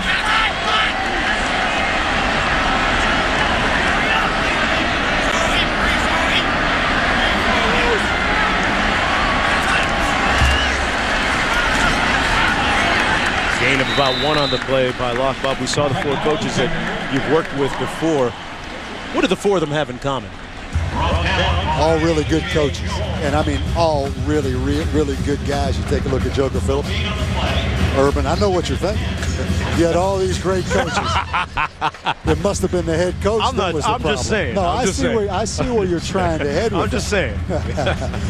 No, all these guys, I spent some time last night at the hotel over with Florida, and just great family guys, man, all of them. There's Rock again. I love the fact that you asked Charlie Strong, first of all, in a conference call, how much he's still benching. Is there a secret out there? Is he in the 300s? Well, this guy gets up every morning. At 5 a.m., he runs a 5-mile course in Gainesville. I mean, it's not just genetics now. This guy is a workaholic. He doesn't bench as much as he looks, though. Okay. He looks a little bit like Tarzan. He looks three and change, He man. benches a little more like Jamie. He's not nearly as strong as he looks, but he is in great shape now, cardiovascular. Okay. A good example for his players. They said Charlie Strong's defense has only given up 2 touchdowns in a little under 4 games so far. Hartline on the receiver screen to Cobb, and Cobb brought down at the 42-yard line, picked up 3. Brandon Spikes and Marquis Anderson making the stop. Let's talk about Brandon Spikes a little bit. He was slowed down by an injury earlier this week. Actually didn't practice until Wednesday, and you see him limping off the field slowly. He has an Achilles tendon issue that he's been dealing with since the start of the season. Was actually wearing a protective boot earlier this week. Yeah, I stood down next to him in pregame warm-up. He might be a defensive end at the next level. He is a big linebacker. And Charlie Strong said he is the voice of that Gator defense. This punter has had a great night tonight. Logical, yeah. Another high spiral. James got hit by his own man, it appeared. Number 83, David Nelson. He might have put the best hit on a Gator all night.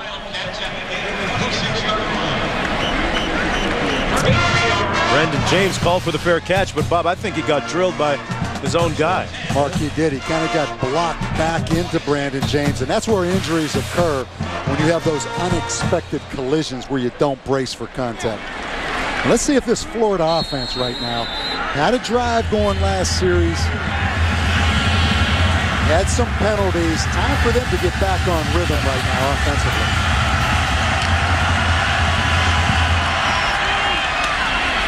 Tebow on the pitch to Demps, and Demps using that acceleration to get to the edge. And let's take a look at some of the headlines in the SEC tonight. 8 teams ranked in the AP top 4. There's a look at them, and pretty good non-conference record so far. Best winning percentage in the country. South Carolina upsetting number 4 Ole Miss earlier this week, and many people would say that maybe Ole Miss's stock was a little bit overvalued. And back to the action. That's Chris Rainey, stopped up short of the 40-yard line. What are your thoughts on Ole Miss and their struggles against South Carolina on Thursday? Yeah, I mean, I think a lot of people really jumped on that bandwagon. I haven't seen Ole Miss a lot. So if you judge it, obviously, just on that one game against South Carolina, they were a little overrated coming into the season. But they do have a really good coach in Houston Nutt, and they have really some explosive guys on offense. Here's Moody. Speaking of explosive, got a nice block on the edge. Emmanuel Moody inside the 30 to the 28-yard line. Is Emmanuel Moody. You hear the smattering of, they're not boos, they're saying Moody. And what makes it difficult, you know, Florida comes with the option. Now they come with kind of a pro sweep to Moody. You know, there's a lot of tools in that toolbox, both schematically and personnel-wise, but that's a big change-up right there. Now they come right back to the north-south option kind of game, Mark. Moody stopped up by Micah Johnson that time after picking up 32. Got just a couple on that, got 3 on the play. It'll be second down and about 7 to go, and in comes Chris Rainey. Well, you know, Rainey, Moody, Demps, and Moody, that's a good troika. And Moody's a guy, he goes to USC. He has 500 yards as a freshman at USC. They tell me he is a dynamic ball carrier. I'm talking about Moody. He's a little bit bigger. Now you go back to those little burners in the backfield. They got a lot of tools. Speaking of tools, they got one more right here. Rainey gets another first down for the Gators. Mark, it's up 12. Again, spent some time down on that field. This offensive line of Florida I spoke to Mickey Marotti, their strength coach, in pregame. It is the biggest, most athletic-looking offensive line I have seen. I mean, they have about 4 guys that look like they should be defensive linemen, like they're that athletic. They have become a very physical football team. On the pitch, Tebow to Dents. Plenty of speed to Burn, and Burn, Kentucky, but a flag down on the play as he got into the end zone. Aaron Hernandez was out there.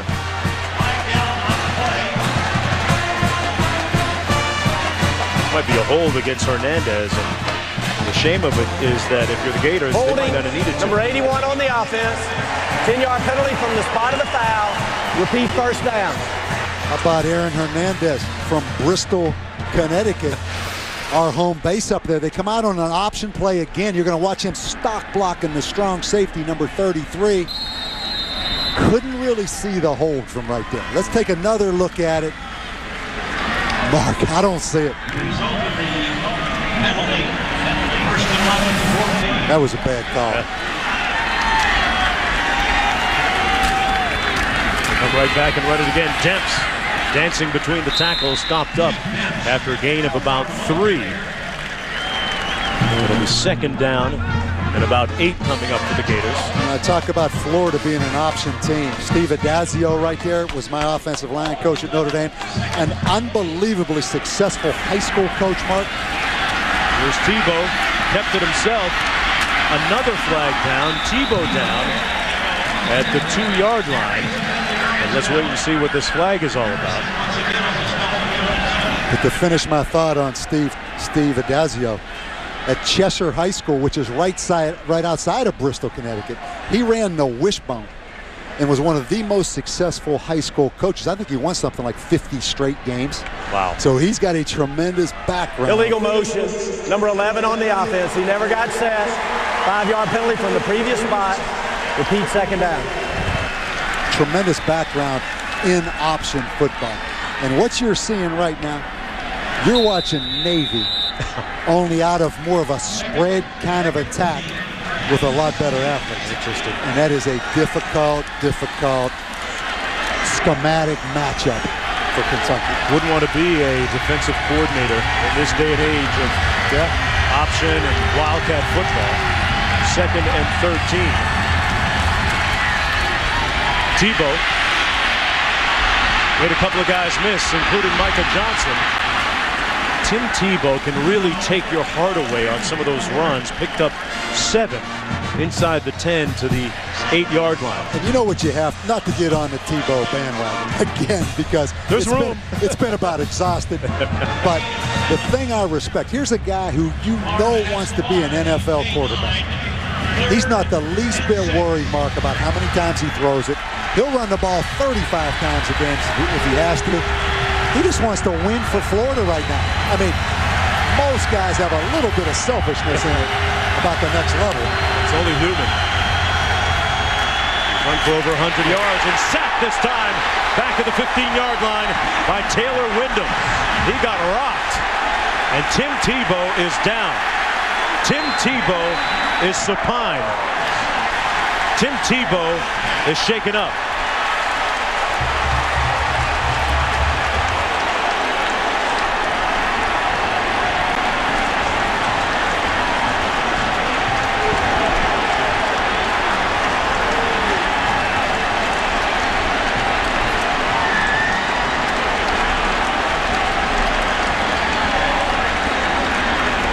Trainers and medical staff immediately on the field attending to Tim Tebow, sacked a minute ago by Taylor Wyndham. Stop it.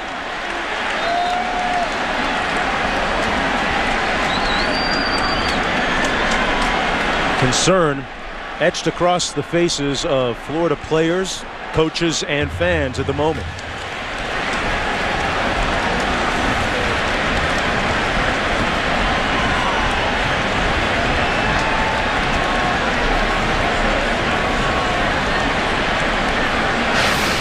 Mark, let's start in the freeze right here. Florida's in empty. They have 1, 2, 3, 4, 5 blockers. Kentucky's going to bring 1, 2, 3, 4, 5, 6 rushers. So they're going to be short 1 and you get just a free shot right here. There it is, right there. Never saw it coming. Taylor Wyndham, number 94. Not a penalty. Did not launch himself with his helmet. That was a good, clean hit. Took it right square in the chest, Mark. The entire Florida Gator team is on the field right now, looking on as Tebow is being attended to.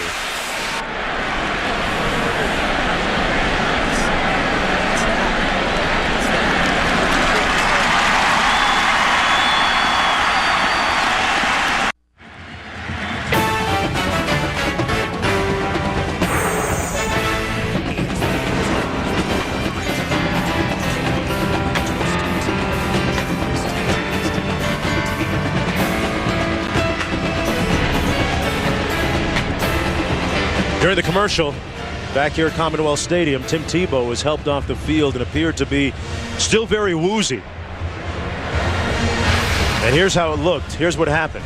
Mark, they're reviewing this to see if he fumbled that football. I don't think he did. But if we watch that again in slow motion, it wasn't the initial hit by Wyndham. I mean, that's a good lick right there. But watch right there when he hits the knee of Marcus Gilbert and his head launches forward. That's where you get the really serious injuries, when that head whips forward.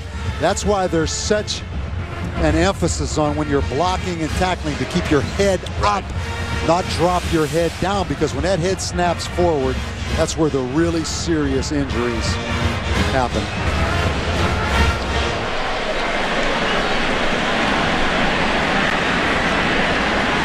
Tim Tebow has played with various injuries throughout the course of the last 2 seasons.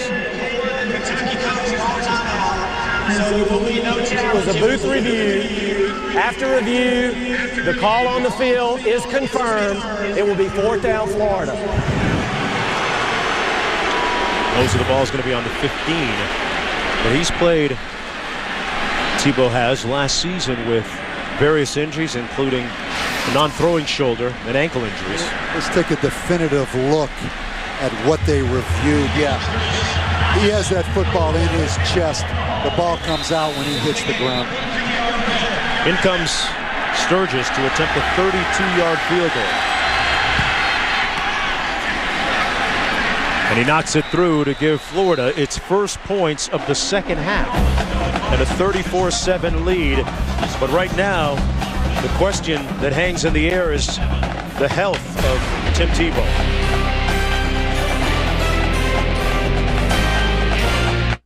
Back here at Commonwealth Stadium under the lights, I'm Mark Jones along with Bob Davie, and the big story right now, the health of Tim Tebow, the starting quarterback for the Florida Gators, not because of the respiratory illness, but because of the hit that he took a few moments ago, which left him motionless on the field for a little time.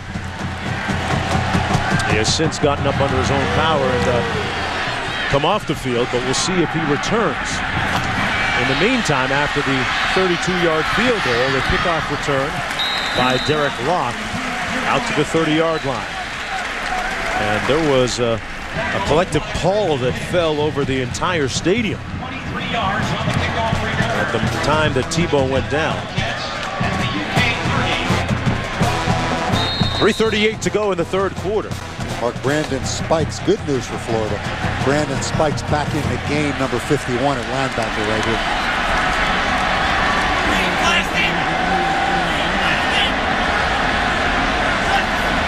On first down, Alfonso Smith carries it. Got about 5 on the play. Bob, you mentioned Brandon Spikes as Stamper makes the stop, his linebacker buddy. Brandon Spikes actually met Tim Tebow on a trip to Alabama, a recruiting trip. Both of them were taking their visits at the same time, and was so impressed by Tebow to the point where he said right then and there that he would sign at the same school that Tebow ultimately signed at. Wherever Tim goes, I'm in. 2nd and 5. Smith again. Short of the 40 at about the 38-yard line. Brandon Spikes making the stop after the 3-yard gain. And now head coach Urban Meyer checking in on Tim Tebow. was this hit a few moments ago that caused the concern. And then the subsequent concern by the fans and his teammates. 3rd and 2 coming up. Hardline on a little option. Smith out of bounds, and it appeared as if he got enough for the first down. Picked up 4 on the play. Smith with a nice run. Keep in mind, last year he spent most of his time backing up Tony Dixon and Derek Locke. Battle through position battles and injuries for most of his career here at Kentucky. Nice run, Bob. Watch at the end of this run, though. Yeah, good run off the option right there. I thought Joe Hayden had a chance to come up and make that tackle on run support right there. On 1st and 10, Smith brought down for a loss on the play. Back at the, we're going to mark it at the 33-yard line. Joe Hayden, Bob, making up for that last play. He might have heard you. There you go. Loss of 8 on the play. Joe Hayden, one of those players that was on a separate plane because of the respiratory illness. Started since a true freshman at Florida. You know, his brother's at Boston College as a running back, quarterback in high school, 4-year starter from Maryland. I tell you, these 2 corners from Florida, Janoris Jenkins and Joe Hayden, are outstanding. On 2nd down and 18. Hartline complete to his fullback. Connor juggled it and made the catch.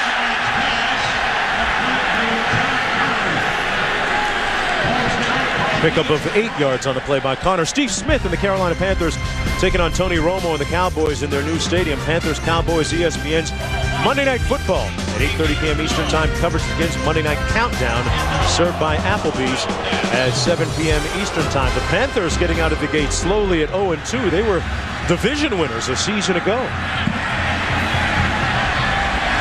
What about the comments by Tony Dorsett, one of your old Pitt guys, Bob, talking about Romo perhaps being pre-anointed a little too early with his fame?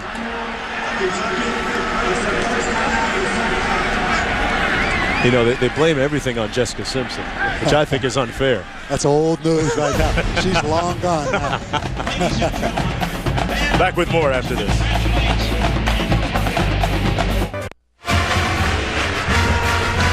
Back at Commonwealth Stadium, amongst the sellout crowd of over 70,000, you're looking at Bob and Pam Tebow, Tim Tebow's parents, who are making their way down to the field to check on his status. This is the reason why. A few moments ago, he was knocked almost out on the play, it appeared. But a few minutes later was able to leave the field. They're still working on him, checking on him on the sidelines. Now under a minute to go in the 3rd quarter, 3rd and 9 for the Wildcats. Picked off into the arms of Janoris Jenkins, one of the 2 prolific cornerbacks, Bob, you were alluding to a few moments ago. From 2nd interception of the season for Florida. From Pahokee, Florida. There's been a bunch of players out of there. They tell me Janoris Jenkins, great ball skills and a good pass rush right there by Jermaine Cunningham, number 49, the left defensive end. This guy loves to play bump and run right here, Charlie Strong told me.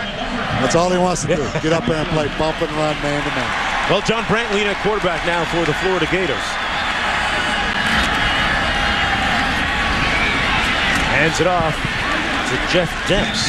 You know, Brantley, a pretty efficient passer so far in the season, 18 of 24 with 3 touchdowns. Bob, how does the offense change with Brantley? How dramatically different will they look without Tebow? Talking to Steve Adazio last night, they were concerned Tim Tebow may not play tonight. He told me if John Brantley would have been the quarterback to start the game, it would dramatically change and that they would throw the football much more. They think this kid is really a fine passer, not the option-style quarterback that Tim Tebow is. He's adequate at that point. Hands it off. Flag down. And Rainey still on his feet. Chris Rainey trying to make a little magic here. Down to the 25-yard line, but let's check out that flag back at the 46. 20-yard pickup. He ran about 40 or 50 yards in all. I think Pouncey, one of the Pouncey twins, 55 mark, may have been guilty of a bear Holding number 55 on the offense. 10-yard penalty from the spot of the foul. Repeat, second down. Florida now all of a sudden on that penalty train along with Kentucky here in the second half. For one untimed down. The injured is Marquise Pouncey.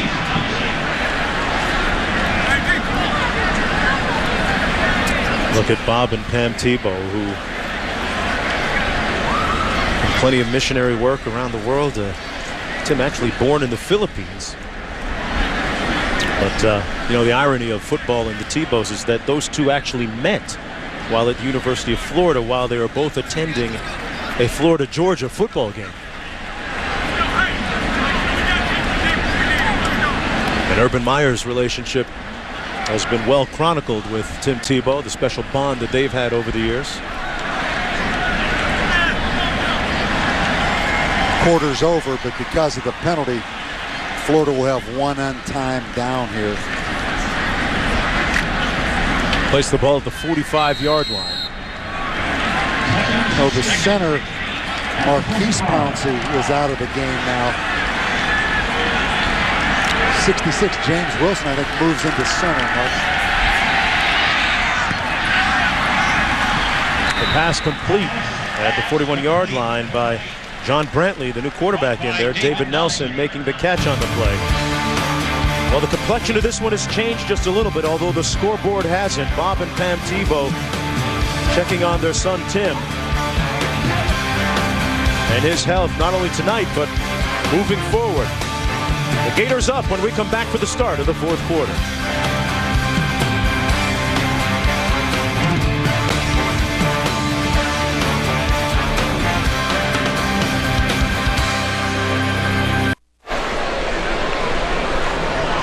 Look into the eyes of quarterback Tim Tebow, who was shaken up a couple of series ago. Florida leading 34-7 here in Lexington, Kentucky at Commonwealth Stadium. I'm Mark Jones along with Bob Davie.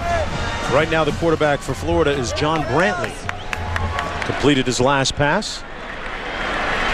19-25 on the season now. Great opportunity for a young quarterback like John Brantley to play this entire fourth quarter.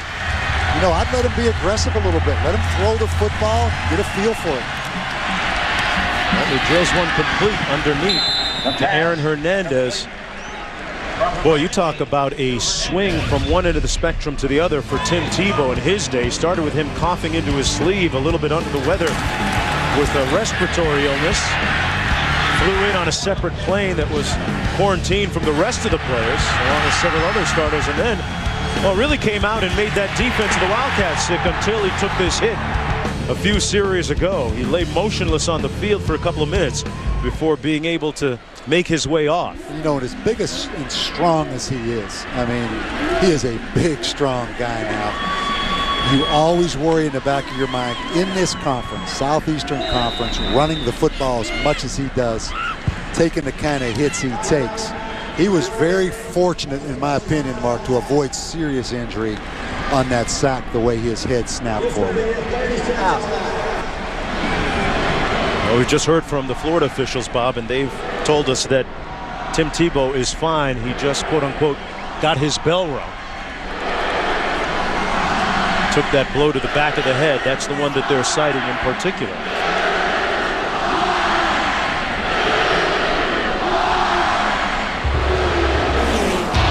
Don't forget, Jimmy Johnson is racing for his historic 4th straight championship, while Jeff Gordon and Tony Stewart look to make history of their own. The NASCAR Sprint Cup Series at Dover begins on ABC with NASCAR Countdown at 1 o'clock Eastern Time.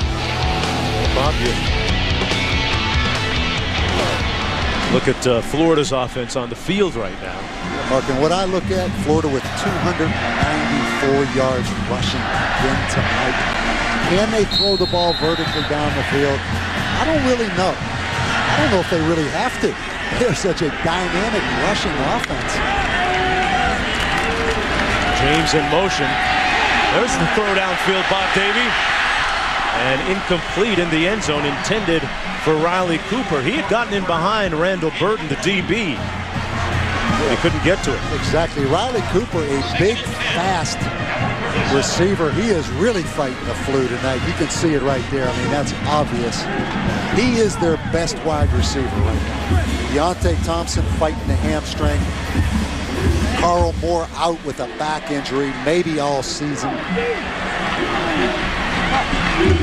We saw the effects of that respiratory illness on Cooper a little bit earlier in the night. In the first quarter, in fact, he looked like he was gassed sitting on the bench, exhausted. Emmanuel Moody in the game at tailback. And it's Moody on the carry.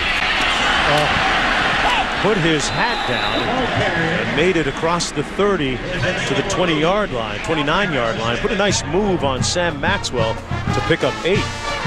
You always give coaching and schemes a lot of credit, but watch right here, number 50, Sam Maxwell, unblocked. That's some dynamic ball carrying right there. As much as I love Steve Adazio, the offensive line coach, and the schemes, that had nothing to do with the schemes. Sometimes it's the Jimmys and Joes, right?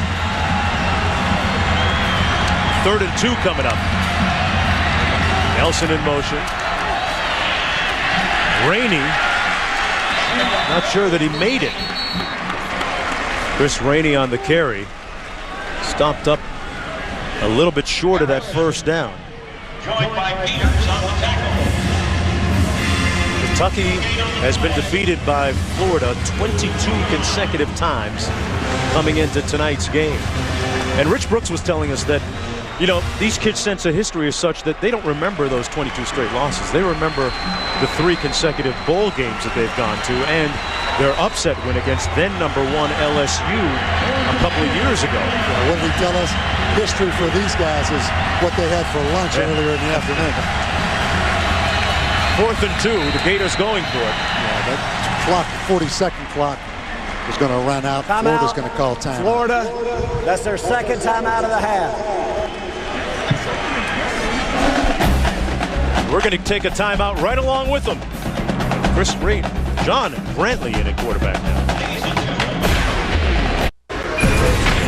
I'm Wendy Nix in the studio. An update on a pair of other primetime matchups. Purdue over Notre Dame 7-3. That game on ESPN, and Penn State leading Iowa 10-2 on ABC. Mark? All right, Wendy. Let's look at Tim Tebow. They have brought a cart in. And now we assume that they're going to take him into the Florida locker room. He was injured, shaken up with 3:57 left in the 3rd quarter. His understudy, Brantley, completed the pass to Demps out of the backfield. He makes the catch, pick up 4 yards. One more look at Tebow. Yeah, and you see that bag. I mean, he is sick. I saw him throw up just a second ago. I mean, think about, he came into this game with the flu.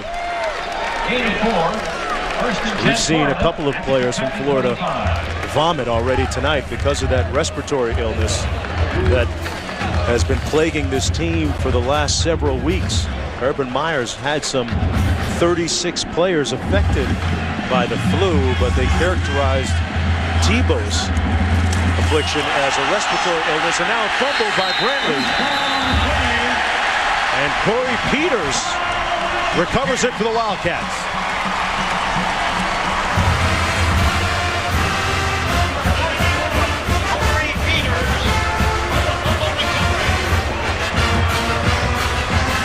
We mentioned the experience that John Brantley gets. As bad as this hurts Urban Meyer right now, hurts Florida, hurts Brantley, he's a lot better off, Mark, getting these growing pains right now in a 34-7 game than if he has to come in a very close football game. And meanwhile, Bob, Tim Tebow having problems keeping his food down.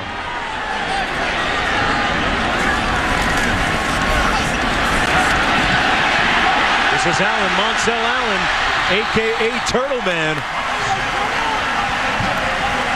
A short, stocky, compact, powerful runner. 5'7", 225-pound junior picks up 20 yards and a first down for the Wildcats. Monsell Allen, the third of the three tailbacks, kind of a squatty body guy. Injury right there, Christian Johnson. First and 10, meanwhile, for the Wildcats. It's only the third play for over 20 yards against Florida this season. That defense of Charlie Strong's has been really unforgiving.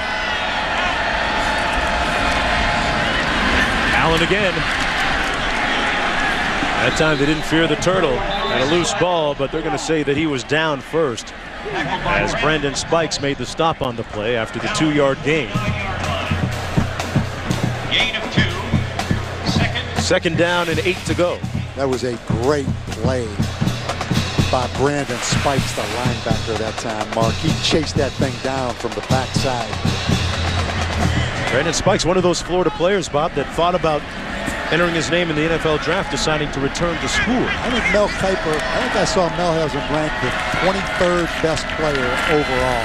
It's off the edge, and Hartline got rid of it just in time, but it's incomplete at midfield. Good pressure by number 16, A.J. Jones.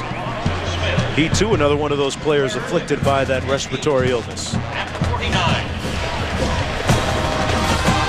Bob, you're telling me that Urban Meyer used something a little revolutionary almost in terms of trying to slow down that bug. What, some inhaler, some type of different device? It actually wasn't Urban. He was just following along.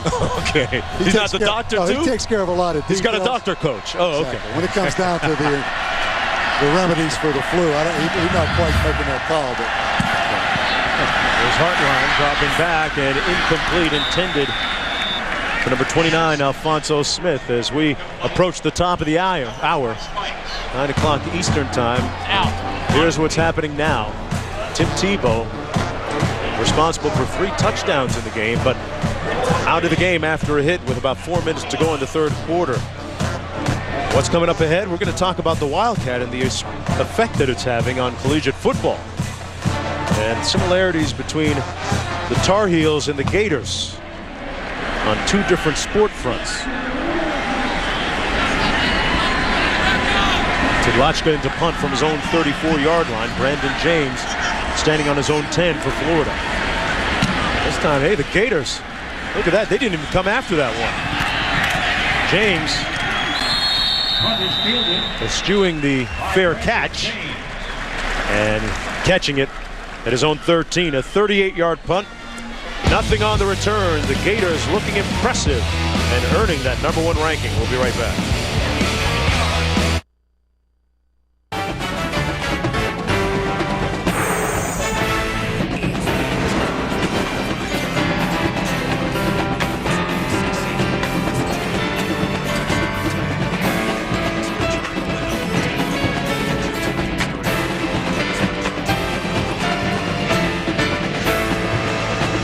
City of Lexington aglow at night, but the streets a little bit somber after the score. Right now, the home crew down 34-7 here with a little over 10 minutes to go in the fourth quarter. Tailgate Week presented by Kingsford Charcoal. SEC football on ESPN Primetime. This is Chris Rainey on the carry. Gets a few yards. You know, Bob, speaking of Tailgate Week, I know that you and I like to indulge in some of the indigenous culinary delights, from parking lot to parking lot, restaurant to restaurant. What's your favorite tailgating spot? Man, there are so many. I mean, Penn State is a unique atmosphere. Why? Just all those RVs and miles of the mobile home setup. LSU's pretty darn good. You know, but all of them are a little bit different, all of them a little bit unique. But man, it's too hard to call just one. Anywhere that you don't have to make a formal request for a plate of food or a soda after a game comes in at #1 in my books, as Rainey couldn't hand on to the pass. Incomplete. I'm going to say LSU because they've got a pretty good RVC. Yeah. And I've been there several times. Each time walking through the parking lot, got some pig's feet, which I love to eat, some oxtail. Those are unique culinary delights you don't find in certain places of this country. That's unique. Very. That's unique. Yeah, Can I take you out for some later? No. I might go get a hamburger or something.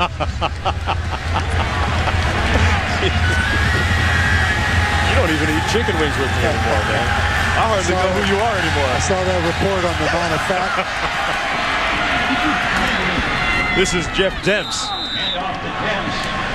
Demps picks up 7 yards on the play. You know, Tim Tebow not in the game right now, Bob, brings to light and punctuates the point that maybe it's a blessing in disguise that they have a bye week next week before they go to that tailgate capital of the world, LSU. I think there's a lot of reasons. It's a very fortunate thing that they have the open date next week. You know, the Tennessee game, this game back-to-back, the sickness, the injury, plus you're going to Baton Rouge. It's a well-deserved open week for Florida. Moody hands it, gets it.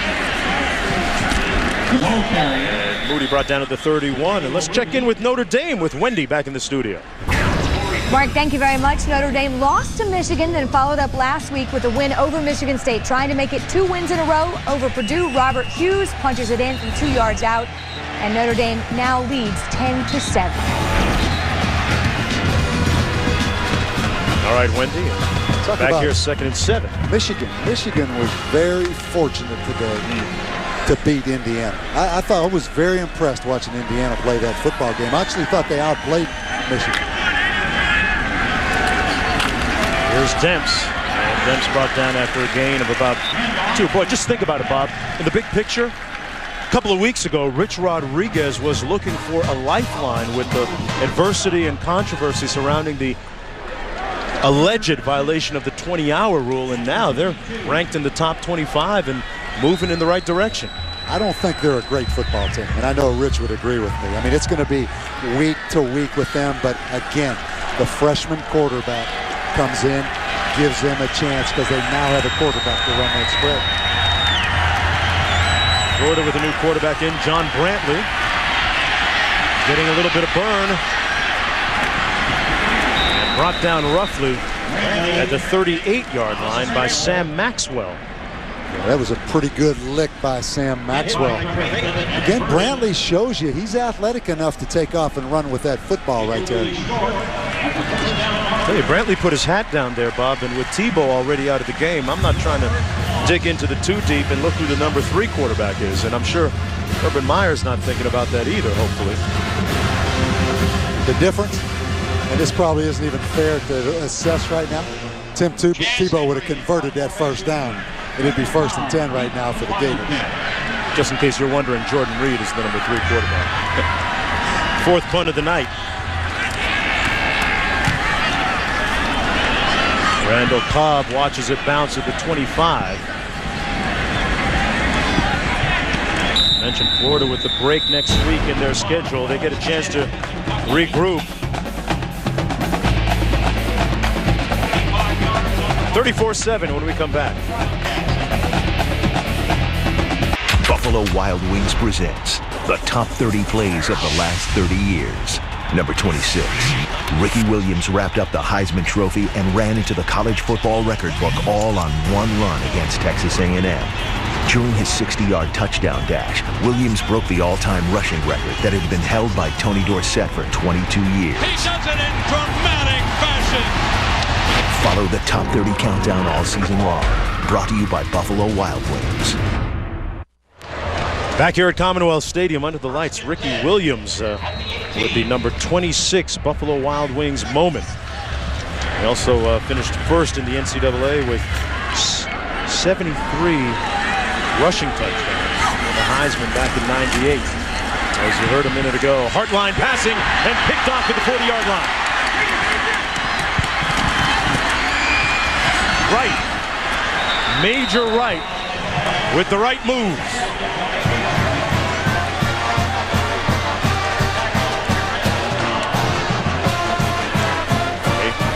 Major Wright back at safety, just reading the quarterback Hartline's eyes. Look at him right there, Mark, just playing center field.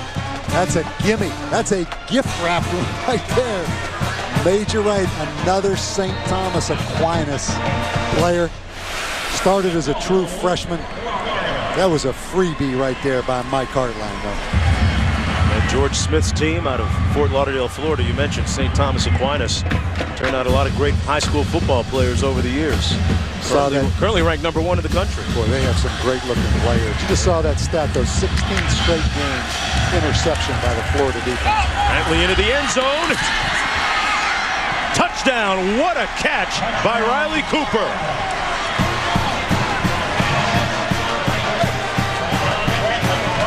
So Major Wright, who was one of the players afflicted with that respiratory illness, who took a separate plane, the same plane that Riley Cooper was on flying to Lexington, because he too was stricken by that respiratory illness.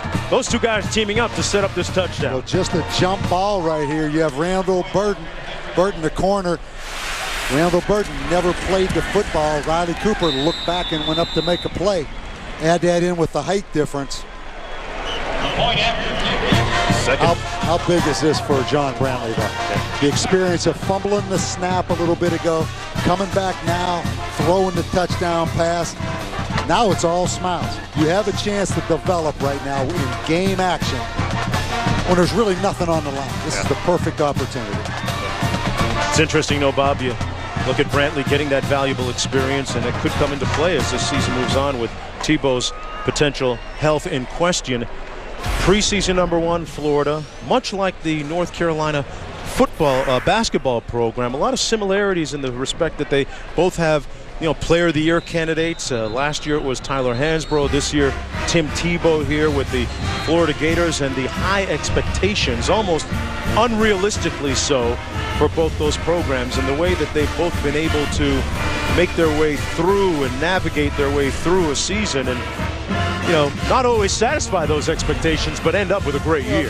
Maybe one other parallel. I love college basketball. You're a much bigger fan, much more knowledgeable, but you had Tyler Hansbrough, great college basketball player. I remember there was some question, will he be great at the next level? You have Tim Tebow, a great college football player. Will he be great at the next level? So some similarities there as well, I think. I guess the bottom line is, Bob, sometimes it's okay to be just, quote-unquote, a great college football or basketball That's player. what I respect so much about Tebow. He told us the other day, all I'm worried about is being the best teammate I can and the best player for Florida. And when he says it, you believe it. Here's Smith on the return. Having said all that, there was a little talk by the Jacksonville owner a few weeks ago, about potentially drafting Tim Tebow. It'll be interesting to see how that all plays out and where he ends up going in the NFL draft. It really will be. Because now with the Wildcat coming into play pretty prominently, at least he's a Wildcat quarterback that maybe you get the 20-25 plays a game with. That thing now's coming in vogue now because it's too good X and O wise, Mark, to just be done on the college level. NFL people realize X and O, that's a schematic advantage. And the Dolphins used a second-round pick to take Pat White, put him in the Wildcat. Here's Hartline. Speaking of Wildcats, the Wildcats trying to get a little offense going here, albeit maybe a little late with about 6.5 minutes to go. Matt Rourke making the catch on the play, and much to the delight, potentially, of the offensive coordinator, Joker Phillips, right there, who is the coach in waiting. And Bob, when you have a coach in waiting, head coach in waiting like Joker Phillips, you have a rather unique circumstance. There are a couple of coaches in waiting in 2 different programs around the country. Here's the carry by Monsell Allen. What's that all about? Well, just to talk about the coach in waiting, I'm a huge fan of Joker Phillips. I know him well. I think he's the perfect fit to be the next head coach at Kentucky. I don't have any doubt about that. But I'm not a big fan of naming a guy as head coach in waiting, particularly if you have to wait more than a year. This is the second half of our Davy Jones locker. Hartline stepping out of bounds at the 45-yard line, and Joker Phillips, one of the treats inside Davy Jones' locker this week.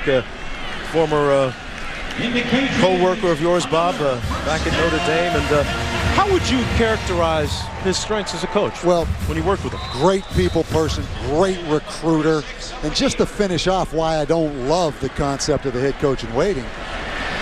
You get boxed in as a school, you get boxed in as a coach if things don't work well and there's not momentum when it's time for you to take the job.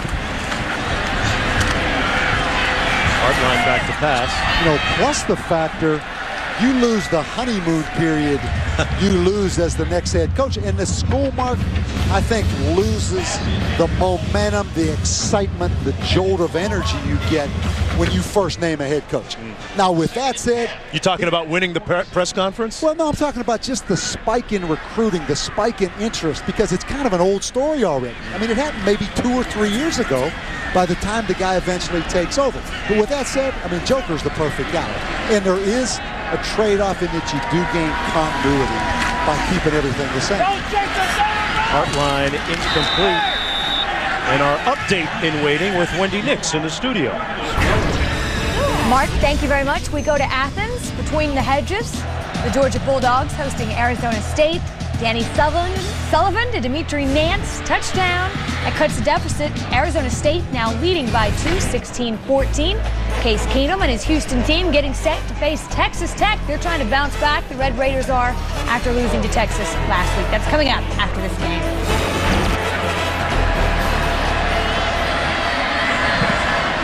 All right, Wendy. A little over 5 minutes to go here. Hartline pulling the trigger. Complete to Monsell Allen. Allen, the human bowling ball at 5'7", 225. He is compact. Just way too many mistakes by this Kentucky football team. And, you know, to have those mistakes as early as they had him, Mark, in the game. I mean, this is a 31-0 game at the end of the first quarter. Yeah. Just no chance to compete tonight. They just took themselves out of the game right off the bat. A lot of self-destructive penalties early, especially. Hartline on 4th down. Throws it up for grabs. And incomplete, intended for Smith. And the Gators will take over on down. So Charlie Strong's defense, with 4:22 to go here in the 4th quarter, has only given up 2 touchdowns in about 4 games now. That's pretty impressive. Hey, Bob, overall, having seen Florida now for pretty much 4 games as they'll improve to 4-0, are they better than last year's national championship team? I can't answer that right now. Okay, fair enough. Running the football, it appears to me they are better than last year's football team. Just the development of that offensive line. Even though they don't have a Percy Harvin type? Well, he didn't carry the ball all that much. I think that's in the passing game. I don't think they're as good as they were a year ago. Because you lose the 2 NFL guys. You've had some injuries there. But boy. There's another one of the great running backs in that stable of backs. Mike Gillislee picks up 10. Some of the cogent and pertinent numbers tonight, and some of the pivotal players. Tim Tebow, 223 total yards of offense and 3 touchdowns, 2 running and 1 passing. Riley Cooper, Major Wright with the interception, and Joe Hayden. Those 4 players all rode on a separate plane to Lexington to keep them away from the rest of the team, who was in large part healthy. Those 4 players were, quote unquote, not well, but they certainly look like it on the field tonight. Gillislee with the run again. He picked up 10 on the previous play, this time and you know, 20. You asked me, is Florida better? It's tough to say this early in the season, but how do you beat them? You know, here's a team that lines up and runs the football. Over the last 9 games, number 2 in the nation in rushing, averaging almost 300 yards a game rushing. They're a great defensive team. They're a great special teams football team. How do you beat them? It's a question a lot of defensive coordinators will be asking Gillislee again. Let's check in with Wendy in the studio. Mark, thank you very much. We take you back to Athens. You may have seen the tail end of this just a moment ago. Joe Cox, his 4th interception of the season, picked off here by Jarrell Holman, and he will go 47 yards all the way in the end zone.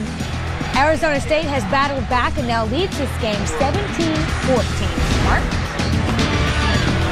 Say something. Arizona State #1 in the nation in defense. They are really, really a good defensive football team. Billsley running again between the tackles. Well, Urban Meyer, Bob, you mentioned that he doesn't use a lot of gimmicks to get his players going, but he has brought in quite an impressive array of motivational speakers to speak with his team over the last year and so, including Tony Dungy, our own Lou Holtz, a Green Beret by the name of Danny McKnight telling his story, and Doc Rivers, head coach of the Boston Celtics, came in and inspired the team with the slogan, just keep punching. Keep punching. It'll work, and it certainly did a season ago. Billsley again. Billsley falling down at the line of scrimmage. See a lot of Doc Rivers, the upcoming NBA season on ESPN, October 23rd. How about that? That says it all right there. And if you're a Florida fan, you're still going to worry about that vertical passing game. Can they throw the football well enough? But I promise you, they can run the football good enough. Yes, sir. 1.5 to go. Billsley again. Running hard between the tackles. So Florida can improve to 4-0 in their 23rd straight win against Kentucky. But the story of the night, the health of Tim Tebow, who a few moments ago was taken away in that vehicle to be further examined. Back with more after this.